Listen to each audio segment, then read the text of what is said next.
ದಯವಿಟ್ಟು ಎಲ್ಲರೂ ಜಾಯ್ನ್ ಆಗಿ. ಇನ್ನೊಂದು 2 ನಿಮಿಷಕ್ಕೆ ಲೈವ್ ಸ್ಟಾರ್ಟ್ ಮಾಡ್ತೀನಿ.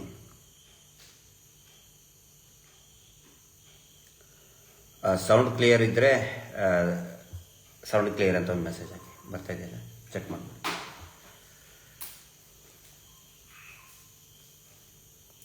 ನಮಸ್ತೆ ನಮಸ್ತೆ, ಎಲ್ರಿಗೂ ನಮಸ್ತೆ.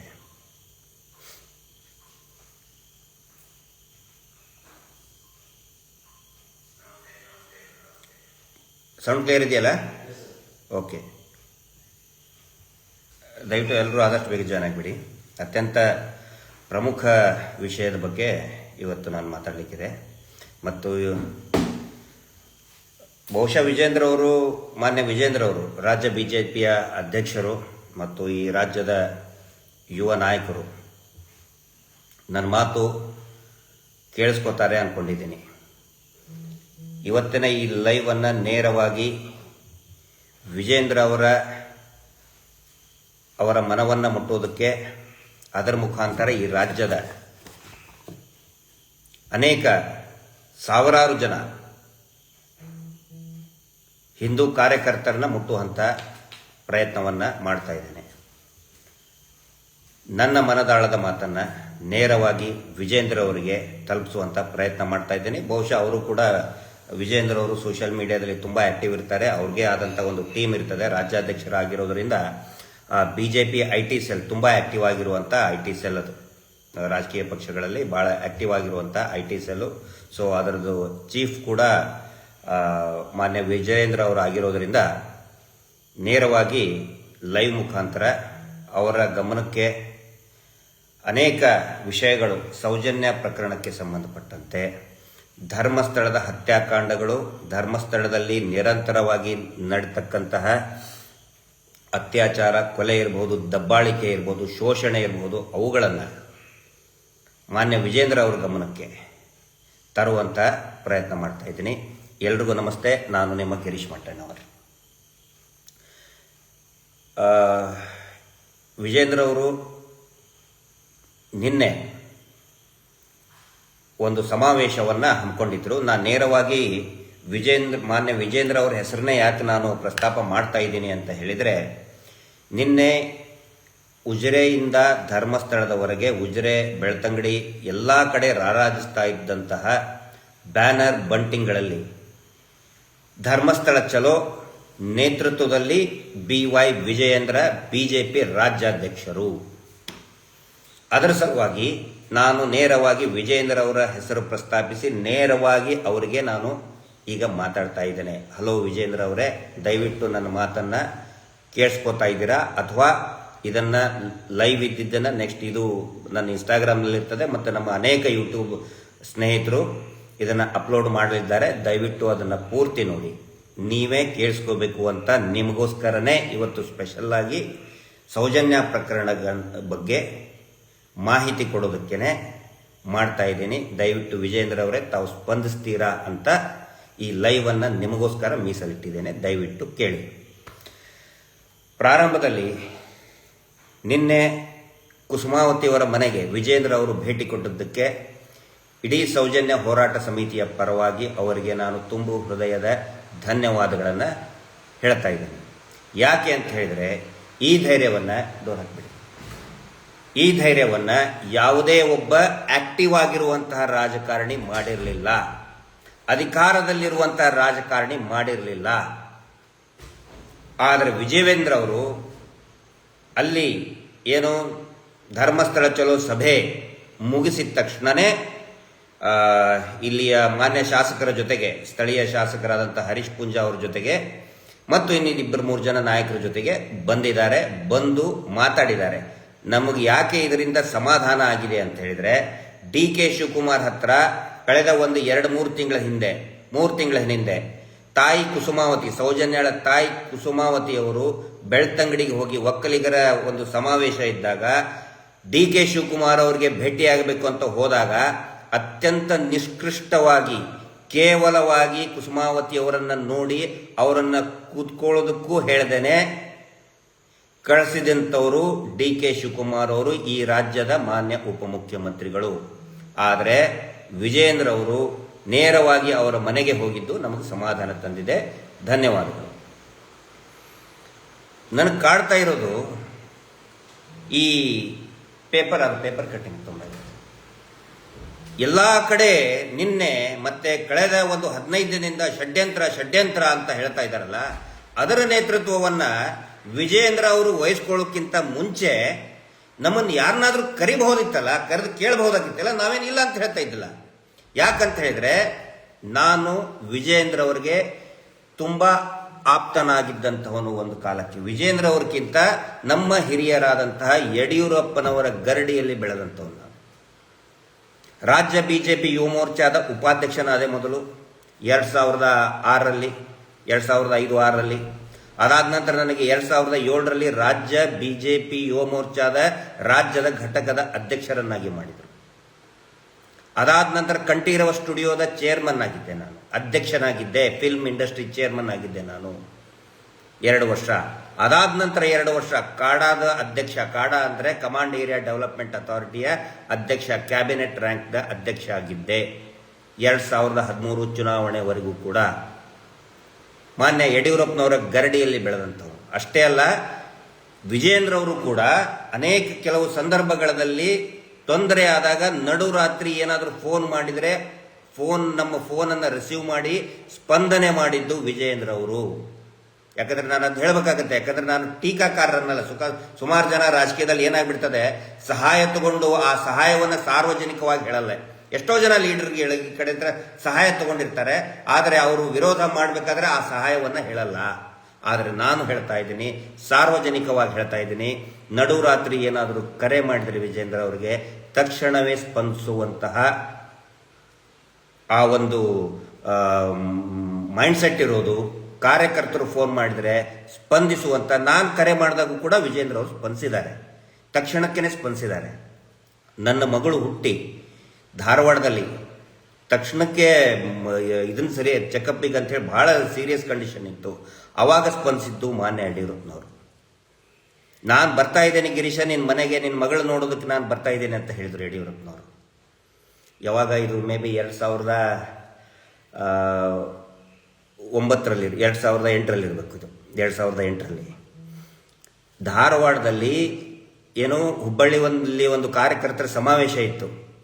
ಆವಾಗ ಯಡಿಯೂರಪ್ಪನವ್ರು ಬಂದಿದ್ದರು. ಯಡಿಯೂರಪ್ಪನವ್ರು ಹೇಳಿದೆ, ಸರ್ ನನ್ನ ಮಗಳನ್ನ ಡಿಸ್ಚಾರ್ಜ್ ಮಾಡ್ಕೊಂಡು ಬಂದಿದ್ದು, ನನ್ನ ಹೆಂಡತಿ ಮಕ್ಕಳನ್ನ ಡಿಸ್ಚಾರ್ಜ್ ಮಾಡ್ಕೊಂಡು ಬಂದಿದ್ದೀನಿ ಆಸ್ಪತ್ರೆಯಿಂದ. ಪ್ರಭಾಕರ್ ಕೋರೆ ಹಾಸ್ಪಿಟಲ್ ಬೆಳಗಾವಿನಿಂದ ಡಿಸ್ಚಾರ್ಜ್ ಮಾಡ್ಕೊಂಡು ಬಂದಿದ್ದು, ತುಂಬಾ ಸಮಸ್ಯೆ ಆಗಿತ್ತು, ನಿನ್ನ ಮಗಳನ್ನ ನೋಡಕ್ ನಾನು ಬರ್ತೀನಿ. ಅವಾಗ ಜಗದೀಶ್ ಶೆಟ್ಟರು ವಿರೋಧ ಮಾಡಿದ್ರು. ಮಟ್ಟಣ್ಣವ್ರ ಮನೆಗೆ ಯಾಕೆ ಹೋಗ್ಬೇಕು, CM ಆದಂಥವ್ರು, ಅವಾಗ ಮುಖ್ಯಮಂತ್ರಿಗಳಾಗಿದ್ರು ಆ ಟೈಮಲ್ಲಿ. ಅವಾಗ ಗಿರೀಶ್ ಮಟ್ಟಣ್ಣವ್ರ ಮನೆಗೆ ಯಾಕ್ರಿ ಹೋಗ್ಬೇಕು, ಹೋಗೋದು ತಡೀರಿ ಅಂತ ಹೇಳಿದ್ರು ಅವ್ರ ಶಿಷ್ಯಂದರಿಗೆ ಹೇಳಿ. ಆದರೂ ಕೂಡ ಮುಖ್ಯಮಂತ್ರಿಗಳಲ್ಲ, ಮೇ ಬಿ ಉಪಮುಖ್ಯಮಂತ್ರಿಗಳು, ತುಂಬ ದೊಡ್ಡ ಉಪಮುಖ್ಯಮಂತ್ರಿ ಸ್ಥಾನದಲ್ಲಿ ಇದ್ರಂತ ಕಾಣುತ್ತೆ ಆ ಟೈಮಲ್ಲಿ. ನಾನು ಗಿರೀಶನ್ ಮನೆಗೆ ಹೋಗಲೇಬೇಕು ಅಂತ ಹೇಳಿ ನನ್ನ ಮನೆಗೆ ಬಂದು ನೋಡಿ ಸ್ಪಂದನೆ ಮಾಡಿದಂಥವ್ರು ಯಡಿಯೂರಪ್ಪನವರು. ಶಿಕಾರಿಪುರಕ್ಕೆ ಹೋದರೆ ಎಲ್ಲರೂ IBA ಇರ್ತಿದ್ರು, ಆದರೆ ನಾನು ಮನೆಯಲ್ಲಿ ಇರ್ತಾ ಇದ್ದೆ. ಕರೆದು ಕೇಳಬಹುದಿತ್ತಲ್ಲ ಷಡ್ಯಂತ್ರ ಅಂದರೆ ಏನು ಅಂತೇಳಿ. ಖಂಡಿತ ಬರ್ತಾ ಇದ್ವಿ ನಾವು ಮಹೇಶ್ ಶೆಟ್ಟಿ ತಿಮ್ರೋಡಿ ಅವರು ಖಂಡಿತ ಬರ್ತಾ ಇದ್ವಿ. ಮಹೇಶ್ ಶೆಟ್ಟಿ ತಿಮ್ರೋಡಿ ಅವರು ಬಿಜೆಪಿಗೆ ದೂರ, ಅವರು ಇಡೀ ಸಂಘದ ಪೂರ್ಣಾವಧಿ ಕಾರ್ಯಕರ್ತರಾಗಿ ಇಡೀ ಒಂದು ಯೌವನವನ್ನೇ ಹೋರಾಟಕ್ಕೆ, ಹಿಂದುತ್ವದ ಹೋರಾಟಕ್ಕೆ ಮೀಸಲಿಟ್ಟಂಥವರು ಮಹೇಶ್ ಶೆಟ್ಟಿ ತಿಮ್ರೋಡಿ ಅವರು. ಕರಿಬಹುದಾಗಿತ್ತಲ್ಲ.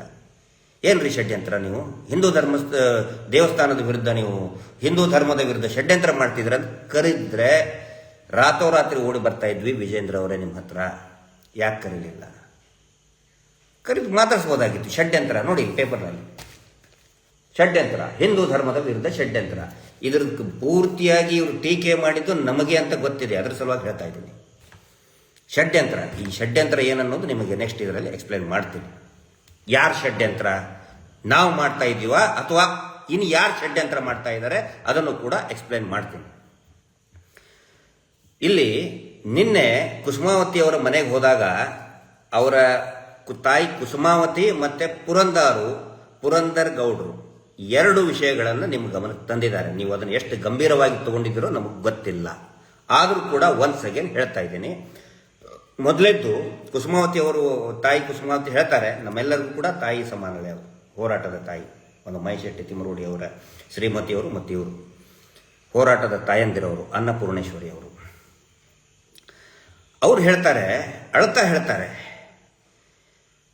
ಘಟನೆ ಆಗಿ ಯಾವಾಗ ಇದು ದೊಡ್ಡ ಮಟ್ಟದಲ್ಲಿ ಹೋರಾಟದ ಸ್ವರೂಪ ಪಡ್ಕೊಳ್ತದೆ ಅವಾಗ ಇದೇ ದೇವಮಾನವ ಅಂತ ಕರೆಸ್ಕೊಳ್ತಾ ಇರುವಂತಹ ವ್ಯಕ್ತಿ, ನಾನು ನಡೆದಾಡುವ ಮಂಜುನಾಥ ಅಂತ ಕರೆಸ್ಕೊಳ್ತಾ ಇರುವಂತ ವ್ಯಕ್ತಿ ಈ ಕುಟುಂಬದ ಒಬ್ಬ ಹಿರಿಯರಿಗೆ ಅಂದ್ರೆ ಇವರ ದೊಡ್ಡಪ್ಪನಿಗೆ ಕರೆದು ಹೇಳ್ತಾರೆ, ಬಿಟ್ಟು ಬಿಡಿ ಇದನ್ನ, ನಮ್ಮ ಕುಟುಂಬದಿಂದನೇ ಆಗಿದ್ದು, ಅಂದ್ರೆ ಈ ನಕಲಿ ದೇವಮಾನವನ ಕುಟುಂಬದಿಂದನೇ ಆಗಿದ್ದಿದು, ತಪ್ಪಾಗಿದೆ ನಮ್ಮಿಂದ, ದಯವಿಟ್ಟು ಸುಮ್ಮನೆ ಆಗಿಬಿಡಿ, ಜಾಸ್ತಿ ಹೋರಾಟದು ಮಾಡಬೇಡಿ, ನಾವು ನೀವು ಚೆನ್ನಾಗಿರೋಣ ಅಂತ ಹೇಳಿ ಕಳಿಸಿದ್ದಾರೆ. ಈ ಮಾತನ್ನ ಪುರಂದರಗೌಡರು, ಕುಸುಮಾವತಿಯವರು ಎಷ್ಟೋ ಸಾರಿ ಈ ಮಾಧ್ಯಮಗಳಲ್ಲಿ ಯೂಟ್ಯೂಬ್ಗಳಲ್ಲಿ ಹೇಳಿದ್ದಾರೆ ರೀ. ಆ ನಂತರ ಇದು ಎಲ್ಲರಿಗೂ ಗೊತ್ತಿರುವುದೇ ವಿಜೇಂದ್ರ ಅವರೇ, ಎಲ್ಲರಿಗೂ ಕೂಡ ಗೊತ್ತಿದೆ ಅವರದೇ ಕುಟುಂಬದವರು ಮಾಡಿದಂತಹ ಕುಕೃತ್ಯ, ಪಾಪದ ಕೃತ್ಯ, ಸೌಜನ್ಯ ಅಪಹರಣ, ಸೌಜನ್ಯ ಮೇಲೆ ಭೀಕರ ಅತ್ಯಾಚಾರ, ಬರ್ಬರ ಕೊಲೆ ಅದೇ ಕುಟುಂಬದವರು ಮಾಡಿದ್ದು ಅಂತೇಳಿ ಪ್ರತಿಯೊಬ್ಬರಿಗೂ ಕೂಡ ಬೀಡಿನ ಧರ್ಮಸ್ಥಳ ಸುತ್ತಮುತ್ತಲ ಎಲ್ಲರಿಗೂ ಕೂಡ ಗೊತ್ತಿದೆ. ಅದೇ ಮಾತನ್ನ ನಿಮ್ಮ ಮುಂದೆ ಹೇಳಿದ್ದಾರೆ. ಅದನ್ನ ನೀವು ಯಾವ ತರ ಸ್ಪಂದಿಸ್ತೀರಿ ಅವ್ರು ಹೇಳ್ಬೇಕಾದ್ರೆ ನೀವು ಹೇಳಿದ್ರಂತೆ, ಇರ್ಲಿ ಬಿಡಮ್ಮ ಅದು ಯಾಕೆ ಮಾತಾಡಬೇಕು ಅಂತೇಳಿ.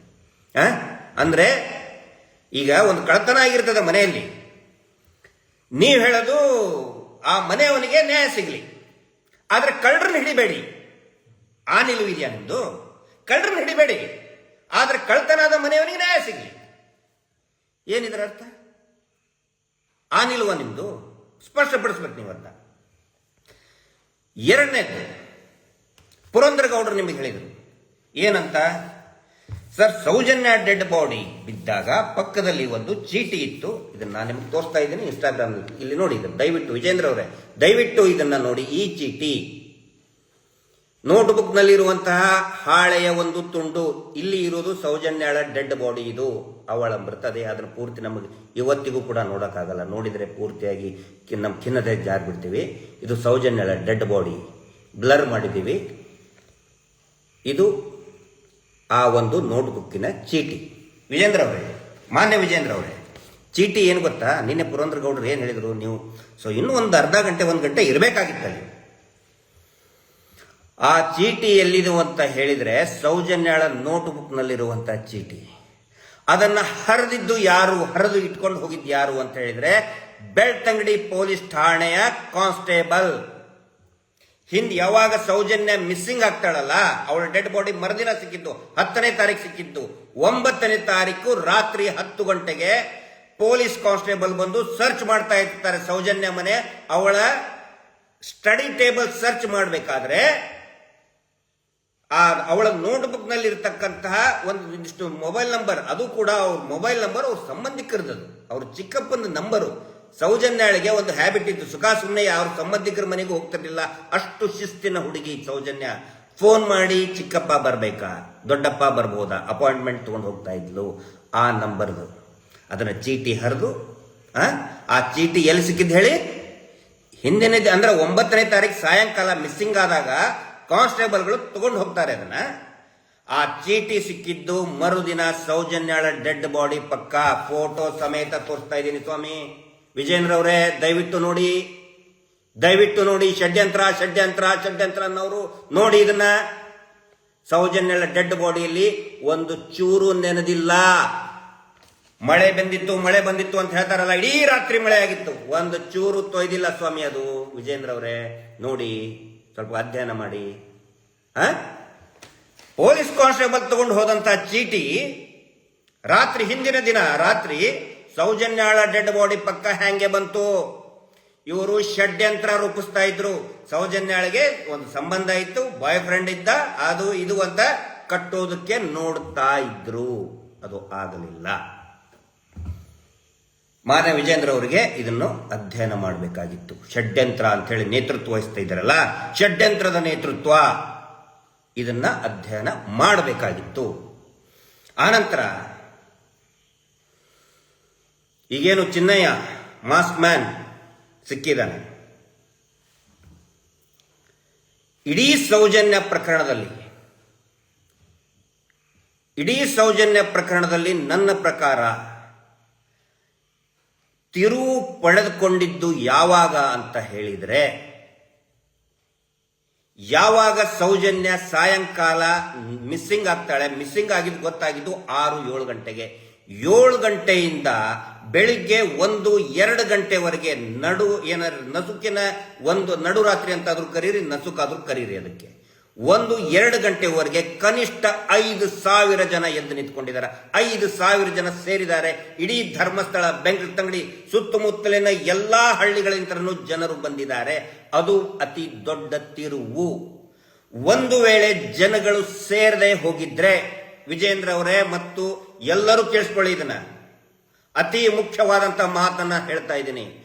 ಒಂದು ವೇಳೆ ಜನರು ಸಾವಿರಾರು ಗಟ್ಟಲೆ ಜನರು ಸೌಜನ್ಯಳನ್ನ ಹುಡುಕಬೇಕು ಅಂತ ಬರದೇ ಹೋಗಿದ್ದಲ್ಲಿ, ಬಿಡು ನಿನ್ ಮಗಳು ಯಾವ್ದೋ ಜೊತೆ ಓಡ್ ಹೋಗಿಬಿಟ್ಟಿದ್ದಾಳೆ, ಆಲ್ರೆಡಿ ಹೇಳಾಗಿತ್ತದು, ಪೊಲೀಸರು ಎಲ್ಲ ಹೋಗಿರ್ಬೇಕು. ಇದೇ ವಿಜಯ್ ಯಾರು ಹರ್ಷೇಂದ್ರನೇ ಹೇಳಿ ಕಳಿಸಿದ್ದಾನೆ, ಅವ್ರ ಅಣ್ಣನು ಹೇಳಿ ಕಳಿಸಿದ್ದಾನೆ, ಯಾವ್ದೋ ಜೊತೆಗೆ ಓಡ್ ಹೋಗಿರ್ಬೇಕು, ಸುಮ್ಮನೆ 2-3 ದಿನ ಆದ್ಮೇಲೆ ಬರ್ತಾಳೆ ಅಂತ ಹೇಳಿ. ಒಂದು ವೇಳೆ ಜನ ಎದ್ದೇಳದೆ ಹೋಗಿದ್ರೆ, ಇದೇ ಚಿನ್ನಯ್ಯ ಸೌಜನ್ಯಾಳ ಮೃತ ದೇಹವನ್ನ ಇದೇ ಚಿನ್ನಯ್ಯ ಅದೇ ಮಣ್ಣ ಸಂಕದಲ್ಲಿ ಹೂತು ಹಾಕಿರುತ್ತಿದ್ದ.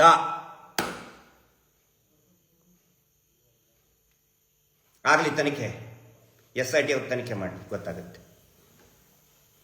ಯಾಕೆ ವಿಜೇಂದ್ರ ಅವರೇ ಇಷ್ಟೊಂದು ಬಾಲಕ್ಕೆ ಬೆಂಕಿ ಸುಟ್ಟ ಹಾಗೆ ಒದ್ದಾಡ್ತಾ ಇದ್ದಾರೆ ಅಂತ ಹೇಳಿದ್ರೆ, ಈ ಕಾರಣಕ್ಕೆ. ಯಾಕೆ ಆರ್ ಅಶೋಕ್ ಅವರು ಸಿಕ್ಕಾಪಟ್ಟೆ ಹಿಂದು ಮುಂದೆ ನೋಡದೆ ಕಿರ್ಚಾಡ್ತಾ ಇದ್ದಾರೆ ಅಂದ್ರೆ ಇದೇ ಕಾರಣಕ್ಕೆ. ಆರ್ ಅಶೋಕ್ ಅವರ ಹೆಸರನ್ನ ಯಾಕೆ ನಾನು ಉಲ್ಲೇಖ ಮಾಡ್ತಾ ಇದ್ದೀನಿ ಅಂತ ಹೇಳಿದ್ರೆ, ಆ ಟೈಮ್ನಲ್ಲಿ ಗೃಹ ಸಚಿವರಾಗಿದ್ದು ಇದೇ ಮಾನ್ಯ ಆರ್ ಅಶೋಕ್ ಅವರು. ಈ ಪ್ರಕರಣವನ್ನು ಮುಚ್ಚಿ ಹಾಕೋದ್ರಲ್ಲಿ ಆರ್ ಅಶೋಕ್ ಅವರ ಪಾತ್ರ ಬಹು ಮುಖ್ಯವಾಗಿ ಇದೆ. ಯಾಕಂತ ಹೇಳಿದ್ರೆ as a home minister of ಈ ರಾಜ್ಯದ ಗೃಹ ಸಚಿವರಾಗಿ ಈ ಮುಚ್ಚಿ ಹಾಕೋದಕ್ಕೆ ಸಂಪೂರ್ಣ ಸಹಕಾರವನ್ನು ಕೊಟ್ಟಿದ್ದು, ಪೊಲೀಸರಿಗೆ ನಿರ್ದೇಶನವನ್ನು ಕೊಟ್ಟಿದ್ದು ಇದೇ ಆರ್ ಅಶೋಕ್. ಒಂದು ವೇಳೆ ಮರು ತನಿಖೆ ಆದರೆ ಬುಡಕ್ಕೆ ಬರೋದು ಆರ್ ಅಶೋಕ್ ಅವರು ಬುಡಕ್ಕೆ ಬರ್ತದೆ. ಏನು ಅರ್ಥ ಇಲ್ಲದೆ ಮಾತಾಡ್ತಾರೆ ವಿಧಾನಸೌಧ ಅಧಿವೇಶನದಲ್ಲಿ. 2 ವರ್ಷದ ಹಿಂದಿಂದು ಮಹೇಶ್ ಶೆಟ್ಟರ್ ತಿಮ್ಮರೋಡಿ ಅವರು ಮಾನ್ಯ ಹರೀಶ್ ಪೂಂಜಾ ಅವರು ಹೇಳಿದ್ದನ್ನ ಪ್ರಸ್ತಾಪ ಅದರ ರೆಫರೆನ್ಸ್ ಅಲ್ಲಿ ಮಾತಾಡಿದ್ದು, ಕಟ್ಟು ಪೇಸ್ಟ್ ಎಡಿಟ್ ಮಾಡಿದ್ದನ್ನ ಆರ್ ಅಶೋಕ್ ಅವರು, ಸುರೇಶ್ ಕುಮಾರ್ ಅವರು ಅವಿವೇಕರಾಗಿ ಮಾತಾಡ್ತಾ ಇದ್ದಾರೆ ವಿಧಾನಸೌಧದಲ್ಲಿ. ಈ ಆರ್ ಅಶೋಕ್ ಅವ್ರು ನೋಡಿದ್ರೆ ನಮ್ಗೆ ಏನಿಸ್ತದೆ, ನಮ್ಮ ಈ ರೇಷನ್ ಅಂಗಡಿಯಲ್ಲಿ ಹೆಗ್ಗಣ ಇರ್ತವೆ, ಈ ಹೋಲ್ ಹಾಕಿ ಹಾಕಿ ಹಾಕಿ ಕದ್ದು ಅಕ್ಕಿ ಬೇಳೆ ತಿಂದು ಹಿಂಗ ಕೊಬ್ಬಿರ್ತಾವೆ. ಜಾಸ್ತಿ ಅಡ್ಡಾಡಕ್ಕೂ ಬರ್ತಿರ್ತೀರಲ್ಲ, ನೋಡಿರ್ತೀರಲ್ಲ ನೀವು, ಆ ಕಿರಾಣಿ ಅಂಗಡಿ ಒಳಗೆ, ರೇಷನ್ ಅಂಗಡಿ ಒಳಗೆ ಹೆಗ್ಗಣಗಳಿರ್ತಾರಲ್ಲ, ಆ ತರ ಇದಾರೆ ಅವರು. ಆ ತರ ಆರ್ ಅಶೋಕ್ ಅವ್ರು ಮಾತಾಡ್ತಾ ಇರೋದು ಅದೇ ತರ ಹೆಗ್ಗಣ ತರ ಮಾತಾಡ್ತಾ ಇದ್ದಾರೆ. ಇದೇ ಅವ್ರದ್ದು. ಆರ್ ಅಶೋಕ್ ಅವರು ಇಲ್ಲಿ ಶೃಂಗೇರಿಯಲ್ಲಿ ಒಬ್ಬ ಸಬ್ ರಿಜಿಸ್ಟ್ರಿ ಇದ್ರು, ಅತ್ಯಂತ ಪ್ರಾಮಾಣಿಕವಾದಂತಹ ಭ್ರಷ್ಟಾಚಾರದ ಒಂದೇ ಲವಲೇಶ ಇಲ್ಲದಂತಹ ಚಲುರಾಜು ಅಂತ ಹೇಳಿ ಒಬ್ಬ ಅಧಿಕಾರಿ ಇದ್ರು ಶೃಂಗೇರಿಯಲ್ಲಿ. ಅವ್ರದ್ದು ಟ್ರಾನ್ಸ್ಫರ್ ಆದಾಗ ಅವ್ರನ್ನ ಸಸ್ಪೆಂಡ್ ಮಾಡ್ತಾರೆ ಇದೇ ಆರ್ ಅಶೋಕ್. ಆಡಿಯೋ ರೆಕಾರ್ಡು ಇದೆ.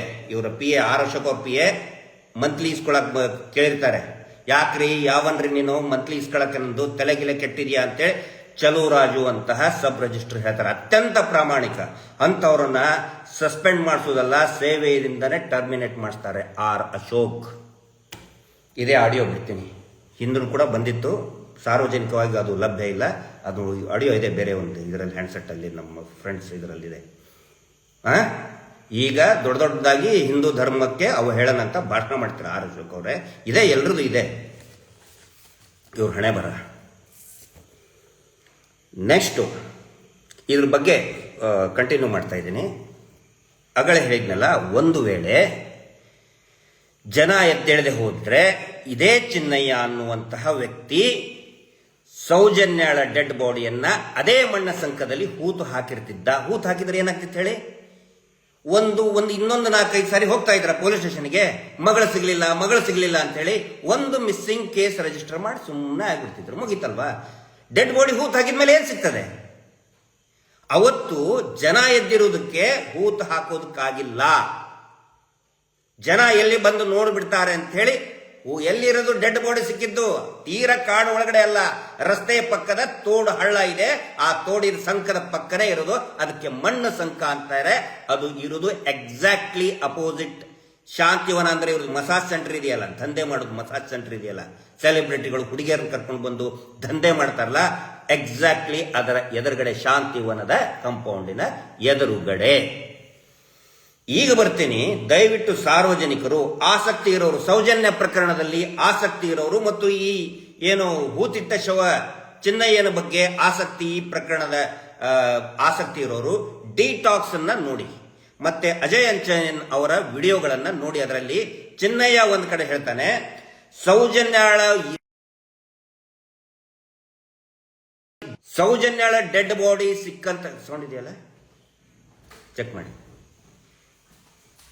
ಸೌಜನ್ಯಾಳ ಡೆಡ್ ಬಾಡಿ ಎಲ್ಲಿ ಸಿಕ್ಕಿತ್ತು ಅದೇ ಜಾಗದಲ್ಲಿ ನಾನು ಇನ್ನೂ 4-5 ಹೆಣ್ಣು ಮಕ್ಕಳ ಶವವನ್ನ ನಾನೇ ಹೂತು ಹಾಕಿದ್ದೇನೆ ಅಂತ ಸ್ವತಃ ಚಿನ್ನಯ್ಯ ಹೇಳ್ತಾನೆ. ಓಕೆ, ಸರಿ. ಈಗ ಆಯ್ತಪ್ಪ, ನಾವು ಹೇಳೋದು ಕೇಳಬೇಡ್ರಿ. ಇನ್ನೊಂದು ವಿಡಿಯೋ ಇದೆ, ಯಾವುದು ನಾವು ಮಾತಾಡಿದ್ದಲ್ಲ, ಚಿನ್ನಯ್ಯ ಮಾತಾಡಿದ್ದಲ್ಲ. SP ಅಭಿಷೇಕ್ ಗೋಯಲ್ 2012 ಸೌಜನ್ಯ ಪ್ರಕರಣ ಆಗಿ 3ನೇ ದಿನಕ್ಕೆ ಅಥವಾ 2ನೇ ದಿನಕ್ಕೆ, ಅಂದ್ರೆ ಮೇ ಬಿ 2012 ಅಕ್ಟೋಬರ್ 12ನೇ ತಾರೀಕಿಗೆ ಸಂತೋಷ್ ರಾವ್ನ ಸಾರ್ವಜನಿಕವಾಗಿ ತೊಂಬಂದು ಮರುದಿನ ಮಾತಾಡಿದ್ದು SP ಆಗಿನ ದಕ್ಷಿಣ ಕನ್ನಡ ಜಿಲ್ಲೆಯ SP ಸಾಹೇಬರು ಅಭಿಷೇಕ್ ಗೋಯಲ್ ಅವರು. ಅವರಿಗೆ ಒಬ್ಬರು ಟಿವಿ ಚಾನೆಲ್ ವರದಿಗಾರರು ಪ್ರಶ್ನೆ ಕೇಳ್ತಾರೆ, ಸಿಸಿ ಕ್ಯಾಮ್ರಾ ಇತ್ತು ಅಂತ ಹೇಳ್ತಾರೆ. ಕೊನೆಯದಾಗಿ ಒಂದು ಪ್ರಶ್ನೆ ಕೇಳ್ತಾರೆ ಟಿವಿ ಚಾನೆಲ್ನ ಪತ್ರಕರ್ತರು, ಆದ್ರೆ ಆ ವಿಡಿಯೋನ ಡಿಲೀಟ್ ಮಾಡಿಸ್ತಾರೆ, ಯಾವ ಚಾನೆಲ್ನಲ್ಲೂ ಬಂದಿಲ್ಲ, ರಾ ವಿಡಿಯೋ ಫುಟೇಜ್ ನಮ್ಮ ಹತ್ರ ಇದೆ. ಅದರಲ್ಲಿ ಅವ್ರಿಗೆ ಏನ್ ಕೇಳ್ತಾರೆ ಪತ್ರಕರ್ತರು SP ಸಾಹೇಬರಿಗೆ, ಸರ್ ಇದು ಶಾಂತಿವನದ ಎದುರುಗಡೆ, ಅಂದ್ರೆ ಇದೇ ಮಣ್ಣ ಸಂಕ, ಶಾಂತಿವನದ ಎದುರುಗಡೆ ಪದೇ ಪದೇ ಹೆಣ್ಮಕ್ಳ ಡೆಡ್ ಬಾಡಿ ಸಿಗ್ತಾ ಬೀಳ್ತಾ ಇರ್ತೈತಲ್ಲ, ಯಾಕೆ ಕೇಳಿದಾಗ SP ಸಾಹೇಬರು ಹಿಂಗೆ ಮಾಡಿಕೊಂಡು ನಿರುತ್ತರವಾಗ್ತಾರೆ, ವಿಡಿಯೋ ಕಟ್ ಆಗುತ್ತೆ. ಹಾಗಿದ್ರೆ ಈ ಚಿನ್ನಯ್ಯನಿಗೂ ಸೌಜನ್ಯ ಡೆಡ್ ಬಾಡಿ ಡಿಸ್ಪೋಸ್ ಮಾಡೋದಕ್ಕೂ ಸಂಬಂಧ ಇದೆಯಾ? SIT ಉತ್ತರ ಕೊಡಬೇಕು, ಕೊಡಲೇಬೇಕು. ವಿಜೇಂದ್ರ ಅವರೇ, ತಮ್ಮ ಗಮನಕ್ಕೆ ಆ ವಿಡಿಯೋಗಳನ್ನು, SP ಅವರು ಹೇಳಿದ ವಿಡಿಯೋಗಳನ್ನು ಬೇಕಿದ್ರೆ ತಮಗೆ ತಲುಪಿಸ್ತೇನೆ, ನೋಡ್ಕೊಳ್ಳಿ, ಅಧ್ಯಯನ ಮಾಡಿ. ಆ ನಂತರ ಮುಂದೇನು ಮಾಡಬೇಕು? ತಾವು ಒಂದು ಮಾತು ಹೇಳಿದ್ರಿ, ಏನಂತ ಹೇಳಿದ್ರೆ, ಬಹುಶಃ ನೀವು ಕಲ್ಸರ್ ನಿತ್ರ ಹೇಳಿದ್ರು, ಏನೋ ನನಗೂ ಹೇಳಿದ್ರು, ಭಾರಿ ಒಳ್ಳೇದು. ಏನಂತ ಹೇಳಿದ್ರೆ, ಈ ಸುಪ್ರೀಂ ಕೋರ್ಟಿಗೆ ಹೋದ್ರೆ ಅಡ್ವೊಕೇಟ್ ನಾವು ಕೊಡ್ತೀವಿ, ಅದರ ದುಡ್ಡನ್ನು ಭರಿಸಲಾಗುವುದು ಅಂತ, ಅಂದ್ರೆ ಈ ನಿಮ್ಮವರು ಒಂದಿಷ್ಟು IT ಟೀಮು ದುಡ್ಡು ನಾವೇ ಕೊಡ್ತೀವಿ, ಸುಪ್ರೀಂ ಕೋರ್ಟಿಗೆ ಹೋದ್ರೆ ಅಡ್ವೊಕೇಟ್ ಕೊಡ್ತೀವಿ, ನಮಗೆ ಯಾವುದೂ ಅವಶ್ಯಕತೆ ಇಲ್ಲ. ಸೌಜನ್ಯ ಹೋರಾಟಕ್ಕೆ, ಕಾನೂನಿನ ಹೋರಾಟಕ್ಕೆ ದಯವಿಟ್ಟು 1 ರೂಪಾಯಿಯನ್ನ ದೇಣಿಗೆಯನ್ನ ಹಾಕಿ ಅಂತ ಹೇಳಿದ್ರೆ 1 ಕೋಟಿಗೂ ಕೂಡ ಅಧಿಕ ದುಡ್ಡು ಕಲೆಕ್ಟ್ ಆಗುತ್ತೆ ಒಂದಿನದಲ್ಲಿ.